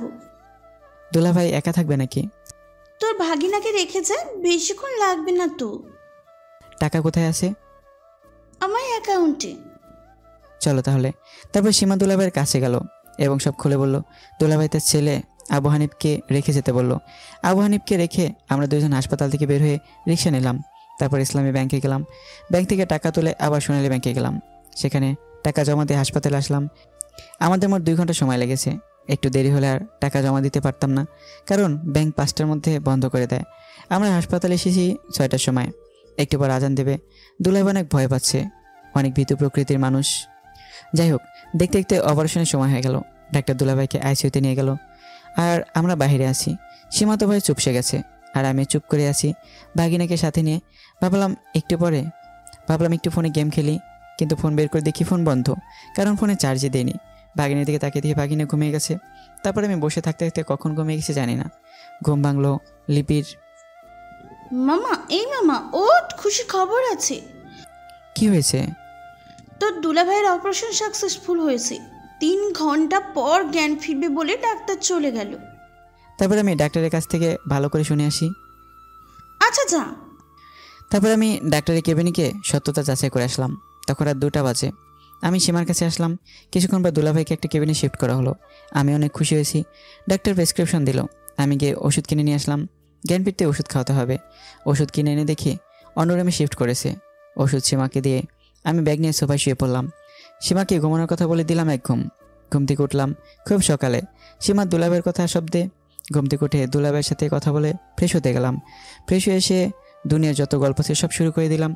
গল্প তো আর শেষ হবে না, খিদেও লাগছে। তাই নাস্তা নিতে ভাগিনাকে সাথে করে বাইরে গেলাম। আমরা নাস্তা করে দুজনের জন্য নাস্তা নিয়ে আসলাম। নাস্তা করে ওষুধ খাওয়া শেষে আমি বাইরে গিয়ে 10 টাকা দিয়ে ফোনে চার্জ দিয়ে আনলাম। কনার ফোনে কল দিলাম, কিন্তু ওর ফোন বন্ধ। তাই কনার আম্মুর ফোনে কল দিলাম। কনা নাকি ওর মামার বাসায় ঘুরতে গেছে, 7 দিন পর আসবে। কনার সাথে কথা বলতে পারলাম না জন্য খারাপ লাগছে। মন খারাপ করে আবার সীমার দুলাভাইয়ের কাছে গেলাম। সেদিনে বিকেলবেলা রিলিজ নিলাম আমরা। ওখানে থাকলে একদিনে 10,000 টাকা খরচ হবে, তাই রিলিজ নিয়ে লিপিদের বাসায় আসলাম। সীমার ওখানে রাতের খাবার খেয়ে আমরা বাসায় আসলাম। আবার পরের দিন অফিসে গেলাম। অফিসে গিয়ে কিছু ভালো লাগছে না, মনে শুধু কনাকে খুঁজে বেড়াচ্ছে। তাই ফোন বের করে কনাকে কল দিলাম, কিন্তু ফোন বন্ধ দেখাচ্ছে। মেজাজ তো খুব খারাপ হয়ে গেল। তবুও কাজ করতে লাগলাম। দুপুরবেলা লাঞ্চ করলাম অফিসের ক্যান্টিনে। লাঞ্চের পর আবার কাজ শুরু। একাকিত্ব ভালো লাগছে না, তাই অফিসের এক মেয়ে কলিগের সাথে একটু ভাব জমালাম। ভালোই ভাব জমে গেল একদিনের গল্পে। যাই হোক, কনাও নেই। মেয়েটার সাথে কথা বলে ভালোই লাগলো। এভাবেই 3 দিন গেল। কনার কোনো খোঁজখবর নেই, ফোন বন্ধ করে রেখেছে। হাসপাতালে যখন ছিলাম তখন আমার ফোন বন্ধ ছিল, তাই কনা আমার উপর রাগ করে ফোন বন্ধ করে রেখেছে। আর তাই আমি অফিসের একটা মেয়ের সাথে দেখিয়ে গল্প করতেছি। আমি জানি লিপি আমার সব খবর কনাকে জানাচ্ছে। অনেক ভেবেচিন্তে নীলাকে সব খুলে বললাম আর ওকে একটু অভিনয় করতে বললাম। নীলা খুব সুন্দরভাবে লিপির সামনে অভিনয় করলো। যাই হোক, এভাবে 4র্থ দিন চলে গেল। 5ম দিন নীলা আগেই গেল অফিসে। এই নীলা শোনো। জি আপু বলেন। তুমি জানো না কণা ফারুককে ভালোবাসে? কয়েকদিন পর ওদের বিয়ে। তো আমি ওকে ভালোবাসি। চাকরি হারাতে চাও নাকি? হারালে হারাবো, ফারুক আছে না। আর কণা ম্যাম ওনাকে কি ভালোবাসে যে কয়েকদিন থেকে কল ধরে না? আরে আবাল, কণা ফারুকের গ্রামের বাসায় গেছে। আগামী 7 দিনের মধ্যে ওদের বিয়ে হবে। ও আপু, আসলে আমাদের মাঝে কিছুই নেই। ভাইয়া অনেক ভয়ে ছিল যে ম্যাম বোধহয় রাগ করে চলে গেছে, আর ম্যামের ঠিকানা কেউ দিচ্ছিল না। তাই ভাইয়া প্ল্যানটি করে, কারণ ভাইয়া জানে আপনি সব কথাই কণা ম্যামকে বলবেন। তাই নাকি? ফারুক ভাইকে যতটা ফাজিল ভাবতাম উনি তো দেখি তার চেয়েও বেশি ফাজিল। আপু, আর আমার চাকরি যেন কিছু না হয়। যাও, তোমার 7 দিনের ছুটি। এই 7 দিন অফিসের ধারে কাছেও আসবা না। ফারুক ভাই কল দিলে বলবা গ্রামের বাসায় গেছো। আমরা একটু এদিকে মজা নেই। আচ্ছা আপু। তারপর নীলা চলে গেল। আমি অফিসে ঢুকে দেখলাম কণাও নেই, নীলাও নেই। তারপর লিপিকে গিয়ে ধরলাম, কণা কোথায়? জানি না আমি। ভালো, আরেকটা কথা শুনে রেখো, কণা ফিরে এসে আমায় খুঁজে পাবে না। সিরিয়াস ভাব নিয়ে ঢপ মেরে চলে আসতে ধরলাম। ভাইয়া এসব কথা বলবেন না। আপনাকে সারপ্রাইজ দেওয়ার জন্য কণা এসব করতেছে। তাই নাকি? একটু টাচ দিবা। সারপ্রাইজ ভালো নাকি খারাপ? সুন্দর সারপ্রাইজ ভাইয়া। তাহলে আমি নিশ্চিন্তে থাকলাম। আর নীলাকে চাকরি থেকে বের করে দিও আবার। কেন? ওকে তো বের করে দিব। থাপ্পড় খাবা। আমি ওকে অনেক অনুরোধ করায় অভিনয় করতে রাজি হয়েছিল। আর ওর বয়ফ্রেন্ড আছে। তোমার আপুর মতো সন্দেহ করো না আবার। হোক। আর আজ আমার সাথে লাঞ্চ করবেন। আমি মেয়েদের সাথে লাঞ্চ করি না। কণা বোধহয় ছেলে। বেশি বোঝো না, আমায় ছুটি দাও, আমি বাসায় যাব। আপনার অফিস না করলেও চলবে। শালি আছে না, ওখান থেকে নিজের কেবিনে গেলাম। দুপুর পর্যন্ত কাজ করে বাসায় আসলাম। পরিচিত এক ফার্মেসি থেকে ঘুমের ওষুধ এনে খেয়ে ঘুম দিলাম। উঠলাম পরের দিন দুপুরবেলা। উঠে আবার ফোন টিপতে লাগলাম। কনার আম্মুর ফোন থেকে কল আসলো। আমি ধরলাম। তখনই বাবা বাবা কণা কণা কনার কি হয়েছে বলেন? কণা। আমি পরে কল দিলাম, ফোন বন্ধ। কনার ফোনও বন্ধ। কনার আব্বুরও ফোন বন্ধ হয়ে আছে। মেজাজ খুব খারাপ। ট্রাউজার পরা অবস্থায় মোবাইল নিয়ে দিলাম দৌড়। রিক্সা করে কনার বাসায় গেলাম। বাসায় গিয়ে দেখি পুরো বাসা বিয়ের সাজে সাজানো। আমি দৌড়ে ভিতরে গিয়ে কনার আম্মুর কাছে গেলাম। কণা কোথায়? কি হয়েছে কনার? ওর আজ বিয়ে বাবা, অন্য একটা ছেলের সাথে। ওই ছেলেটাকে ভালোবেসে ফেলেছে এই কয়দিনে। কি বলেন আপনি? আর আমি কি? বাবা আমার কাছে কিছু বলে লাভ নেই, কণার কাছে যাও। কণা ওর রুমে। আমি একদৌড়ে কনার রুমে গেলাম। গিয়ে দেখি ওকে সাজানো হচ্ছে। আমি সবাইকে বাইরে যাওয়ার অনুরোধ করলাম। সবাই বাইরে গেল আর আমি দরজা লাগিয়ে দিলাম। কণা, এগুলো কি শুনছি আমি? যা শুনছো তাই সত্যি। আমি বিয়ে করছি অন্য ছেলেকে। আমার অপরাধ কি? ভিখারি ছেলেদের সব দেখো। ওই ছেলে আমার ক্রাশ ছিল, অনেক প্রপোজ করেছি কিন্তু রাজি হয়নি। 2 দিন আগে রাজি হয়েছে। ও ভালো ম্যাম, আপনি সুখে থাকলে আমি খুশি। আর আপনার টাকা কিছুদিন গেলেই দিয়ে দেব। লাগবে না, তোদের পরিবারকে ওই টাকা দান করে দিলাম। ম্যাম লাগবে না, আমি শোধ করে দেব। ভালো থাকবেন, সুখে থাকবেন। আর জীবনে দেখা হবে না আপনার সাথে বলে ওর দেওয়া আংটি খুলে ওর হাতে দিয়ে রুমের দরজা খুলে কান্না করতে করতে সিঁড়িতে নামলাম। নেমে ফার্মেসিতে গিয়ে 4 পাতা ঘুমের ওষুধ সিস্টেম করে কিনে নিয়ে বাসায় গেলাম। সাথে 4 প্যাকেট সিগারেটও নিলাম। বাসায় গিয়ে শুয়ে পড়লাম। কি করব ভেবে পাচ্ছি না। ভাবতেছি আত্মহত্যা করব, আবার বাবা মায়ের মুখের দিকে তাকিয়ে করতে মন চাচ্ছে না। আমি পানি আনলাম, ঘুমের ওষুধ খেয়ে শুয়ে যাব। ঘুমানোর আগে কণাকে দেওয়ার জন্য একটা মেসেজ লেখা শুরু করলাম। তখনই আমার ফোনে কণার ফোন থেকে কল আসলো। আবার কল দিছো কেন? বললাম না আমি কোনোদিন তোমায় ডিস্টার্ব করব না। প্যাক না করে তোমার দরজাটা খুলে দাও।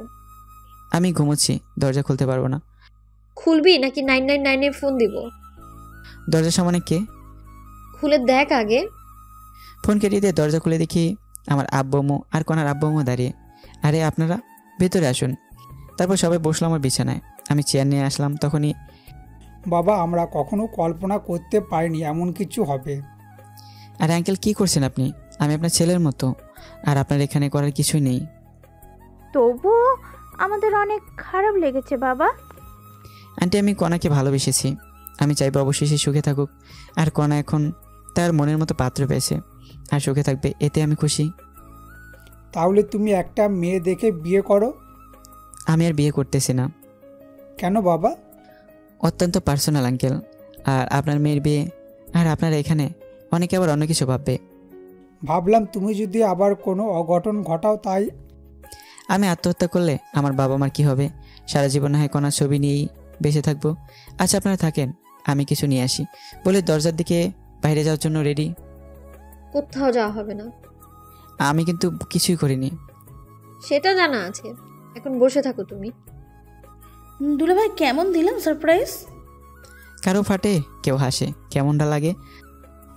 আরে গাধা, তোর সাথেই কণা মামুনির বিয়ে। তাহলে যে বললো কণা আরেকজনকে ভালোবাসে? আমি সব বলবো, কিন্তু পরে বলবো। আচ্ছা, তোমাকে শিক্ষা দেবো আমি কি জিনিস। যাই হোক, অনেক কাহিনী শেষ করে বিয়ে পড়ানো শেষ হলো। আবার কার আসলো আমাদের সবাইকে আমার কণাদের বাসায় নিয়ে যাওয়া হলো। সেখানে গিয়ে দেখি আমার বাসিটির সব বন্ধুরা আছে। ওদের সাথে অনেকদিন থেকে দেখা হয় না, কথা হয় না। আমি তো ওদের দেখে খুশি হলাম। আমার সব বন্ধুরা বিয়ে করেছে, অনেকের বাচ্চাও আছে। আর আমার বন্ধুদের সাথে আমি ইচ্ছে করে যোগাযোগ করিনি। যাই হোক, আমার বাসায় রেজিস্ট্রি হলো, এখানে কবুল বলানো হলো। রাত 2টোর দিকে বিয়ে পড়ানো, খাওয়া দাওয়া শেষ। তারপর আবার আমাদের গাড়ি করে নিয়ে যাওয়া হচ্ছে। কণা আর আমি পাশাপাশি। বুঝলাম না কোথায় যাচ্ছি আমরা। আমাদের বর্তমান ঠিকানায়। বুঝলাম না। তোমার বুঝতে হবে না, আমাদের 5 তলা বাসায় 2য় তলা আমাদের থাকার জন্যই ফাঁকা করা হয়েছে। এখন থেকে আমি, তুমি, আমার শ্বশুর শাশুড়ি সবাই একসাথে ওখানেই থাকবো। সত্যি? বলে জোরে জোরে কিস করলাম। পরে যখন সন্ধ্যার কথা মনে হলো তখন ছেড়ে দিলাম। জানি মন খারাপ করেছো, তোমার বাসর ঘরে সব খুলে বলবো। হুম। দেখো, তোমার বিকাশে টাকা দিয়েছি, কোনো দোকান দেখে ক্যাশ আউট করো। তোমাকে আজ খসাবে সবাই। কেন? আহানার লিপি বাসর ঘর সাজিয়েছে, তার জন্য টাকা দেওয়া লাগবে না? আদনান লাইটিং করেছে, তার জন্যও তো টাকা দিতে হবে। না, আমি কিছুই দেব না। মন খারাপ করে সিটে হেলান দিলাম। আচ্ছা। আমি আর ওকে সরিয়ে না দিয়ে শুয়ে থাকলাম। কিছুক্ষণ পর একটা 5 তলা বাসার সামনে আসলাম। বাড়িটা লাইটিং করা। আমার বুঝতে বাকি থাকলো না আমরা কোথায় এসেছি। আমি নেমে সোজা সিঁড়ি দিয়ে উপরে উঠতেছি, তখনই এ জমিদারের পোলা তোর বউকে নিয়ে যাবে। হেঁটে আসবে। আমি হেঁটে যাচ্ছি। তারপর কণা উঠতে ধরলো। কাপড় লম্বা আর মাটিতে লেগে থাকার কারণে পায়ের সাথে লেগে পড়ে গেল। আমি সাথে সাথেই দৌড়ে নিচে নেমে আসলাম। ব্যথা পেয়েছো? না। কোলে করে নিয়ে যা হারামজাদা, দেখিস না হাঁটতে পারতেছে না। তারপর ভদ্র ছেলের মতো কণাকে কোলে তুলে নিলাম। তারপর সিঁড়ি দিয়ে ওঠা শুরু করলাম। সবাই হাততালি দিচ্ছে। আর কণা আমার হাতে কামড়। আরে করো কি, ফেলে দিবা কিন্তু। মার খাবা নাকি? চুপচাপ নিয়ে চলো। তারপর আমি দোতলায় উঠলাম কণাকে কোলে নিয়ে। আমায় বাসর ঘরে ঢুকতে দেওয়া হলো না। আমায় সোফায় বসিয়ে রাখা হলো। আর কণাকে লিপি এবং আনহা মিলে একটা রুমে নিয়ে গেল। আমি সোফায় বসে থাকতে থাকতে বিরক্ত হয়ে গেলাম। সাথে সাথেই ফ্রি ফায়ার বের করে খেলতে শুরু করলাম। জানি না কতক্ষণ গেছে। কিছুক্ষণ পরে আনহা এসেই আমার ফোন কেড়ে নিল। ফোন দে, মাইনাস লাগলে ফাটাবো তোকে। আমি খেলতেছি, তুই রুমে যা, তোর জন্য ভাবি বসে আছে। ভাবি হয়, একটু সময় দে, আমি ম্যাচটা শেষ করি। যা বলছি, নইলে আব্বু এসে থাপ্পড় মারবে। মানে আনহা, রুম কোনটা রে? আজকে প্রথম আসলাম এই বাসায়। টাকা দে আগে। ভাগ, লাগবে না, আমি যাবই না। কিছু তো দে। ধর। ওই রুমে যা। আচ্ছা। তারপর আমি রুমে গেলাম। দরজার সামনে গিয়ে হালকা কাশি দিলাম। সাথে সাথে লিপি আসলো। দুলাভাই টাকা দেন। আনহাকেও দিয়েছি। কত দিচ্ছেন? 2। আরও 1000 দিন। তোমারই বোনের টাকা, নাও, সমস্যা নেই। হোক, তবুও দিন। তারপর লিপিকে 1000 দিয়ে রুমে ঢুকলাম। তারপর দরজা বন্ধ করলাম। কোনা এসে আমার সালাম করে গেল। আমি ওর সাথে কোনো কথা না বলে একটা বালিশ আর একটা কম্বল নিয়ে সবাই গিয়ে শুয়ে পড়লাম। কিছুক্ষণ পর কান্নার আওয়াজ পেলাম। উঠে গিয়ে, কান্না করবে না, ঘুমোতে দাও। তুমি সোফা ঘুমাচ্ছ কেন? এমনি ভালো লাগছে না তাই। তুমি কি চাও আমি চলে যাই? চুপ করে আছি, যে রাগী চলে গেলে আর আসবে না, তাই চুপ করে আছি। আচ্ছা, যাচ্ছি। কোথাও যাওয়া লাগবে না বলে হাত টেনে ধরলাম। সাথে সাথেই আমায় জড়িয়ে ধরলো। তারপর কি হয়েছে সেটা বলবা প্লিজ। জানো সন্ধ্যায় কি হয়েছিল? আমার মাথায় যে টেনশন ছিল, ভাগ্য ভালো আসার পথে গাড়ি নিচে মাথা দেয়নি। এমন পাগলামো কথা আর বলবা না। আর সত্যি জানলে তুমি রাগ করবা না, সেটা আমি জানি। তাহলে বলো সেটা। শোয়ার পর তোমার বুকে শুয়ে বলবো। ঠিক আছে, এই ভারী শাড়ি পরিবর্তন করো আগে, আর পাতলা শাড়ি পরো। খালি অন্য ধান্দা না? তোমার যা ইচ্ছে পরো। ওকে। তারপর আমি বাথরুমে গিয়ে টি শার্ট আর ট্রাউজার পরলাম। পরে কণা গেল। নীল কালারে জামা পাজামা পরেছে। লাইটের আলোয় অনেক সুন্দর লাগতেছে। মনে হয় এখনই কোনো ঘটনা ঘটেই। তারপর লাইট অফ করে দিলাম। কথাটা আমায় জানতেই হবে। আমি শুয়ে পড়লাম, আর কণা আমার বুকে মাথা রেখে শুয়ে পড়লো। এবার বলো কি হয়েছে। শোনো তাহলে। তোমাকে সেদিন একটা মেয়ের সাথে আব্বু রিক্সায় দেখেছে। আব্বু এসে অনেক রাগারাগি করে।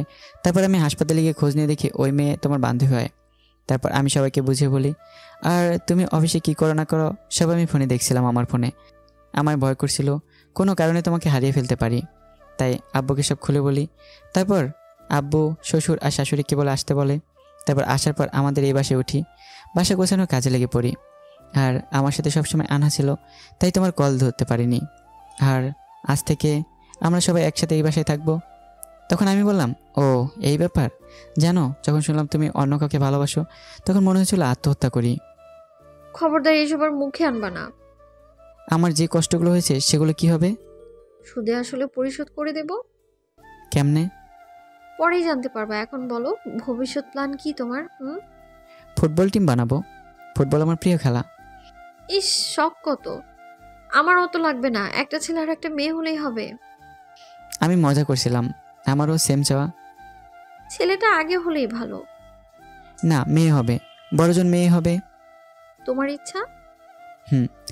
জানো আমার স্বপ্ন, আমার একটা মেয়ে হবে, অনেক কিউট হবে, নাম রাখবো ফারিয়া। আর ফারিয়া আমাদের পরিবারের সবার আদরের হবে, পরিবারের সবাইকে মাতিয়ে রাখবে, দাদু দিদার সাথে খেলবে, এইটুকুই। আমার বউটা দেখে অনেক কিছুই ভাবে বলে কপালে চুমু দিলাম। তাড়াতাড়ি আমার একটা মেয়ে চাই। তাহলে যুদ্ধে নামতে হবে। নেমে পড়ো। বলা মাত্র আমি কণার নিচে ঠোঁট কামড়ে ধরলাম। উহ, কি ফিলিংস! কণা ঠোঁট একদম কমলার খোয়ার মতো। আমি কিস করতে থাকলাম, তারপর গলায় কিস করলাম, তারপর নিচের দিকে নামতে থাকলাম। আর বাকিটা ইতিহাস, জানতে চাইলে থাক, আর বললাম না। যাই হোক, পরের দিন সকালে ঘুম ভাঙলো কণার ডাকে। অনেকক্ষণ ডেকে গেছে, উঠিনি জন্য চায়ের কাপে আঙুল ঢুকিয়ে দিয়েছে। তারপর আমি উঠে গোসল করে এসে দেখি কণা আম্মুর সাথে রান্না শিখতেছে। সকালের নাস্তা কণা আর আম্মু বানিয়ে দিল। সকালে নাস্তা করে গল্প, তারপর লাঞ্চের পর রাতের খাবার, এভাবেই ঘুরে বেরিয়ে গেল 7 দিন। আজ অফিস আছে। সকালবেলা কণাকে আম্মু আর রান্নাঘরে ঢুকতে দেয় না, তবুও কণা জোর করেই ঢুকে। সকলের রান্নার সময় থাকে কিন্তু রাতে থাকতে পারে না। সকালে রান্নার সময় থাকে কিন্তু রাতে থাকতে পারে না। এভাবেই সকালবেলা অফিস যাওয়া, অফিসের কাজ করা, রাতে আবার বাসায় আসা। আর আব্বু এখন চাকুরি করে, আর কণাকে বাসায় রাখা হয়েছে। এক মাস পর পরীক্ষা। যাই হোক, এভাবে কেটে গেল 3টি বছর। 3 বছর পর অফিস বন্ধের দিন সকালে, পাপ্পা পাপ্পা ও তো তাড়াতাড়ি আম্মু লাতে নিয়ে আসতে। আসুক মামুনি বলে বিছানা থেকে উঠে কোলে নিলাম। পাপ্পা আর তো তাই দেবা, আজ তোমার দাদু দিদা ফুপি তোমার মাম্মি সহ ঘুরতে যাব। কি মজা কি মজা। আমার বিয়ের 2 বছর পর ফারিয়া আমাদের পরিবারে আসে। ফারিয়া অনেক কিউট, সারাদিন সবাইকে দৌড়ের উপর রাখে। আর আনহা মেডিকেলে পড়ে এখন। আমি ব্রাশ করে রান্নাঘরে গেলাম। আমি যাওয়া মাত্রই আব্বু অজুহাত দিয়ে চলে গেল। আম্মুও বুঝতে পারছে। আমি কণাকে পিছন থেকে জড়িয়ে ধরলাম।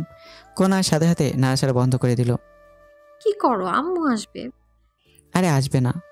কি শুরু করেছো? শুরুই করলাম না। ঠিক আছে, যাচ্ছি। দাঁড়াও, বাজার করে এনে দাও। আচ্ছা, লিস্ট দাও। দাঁড়াও।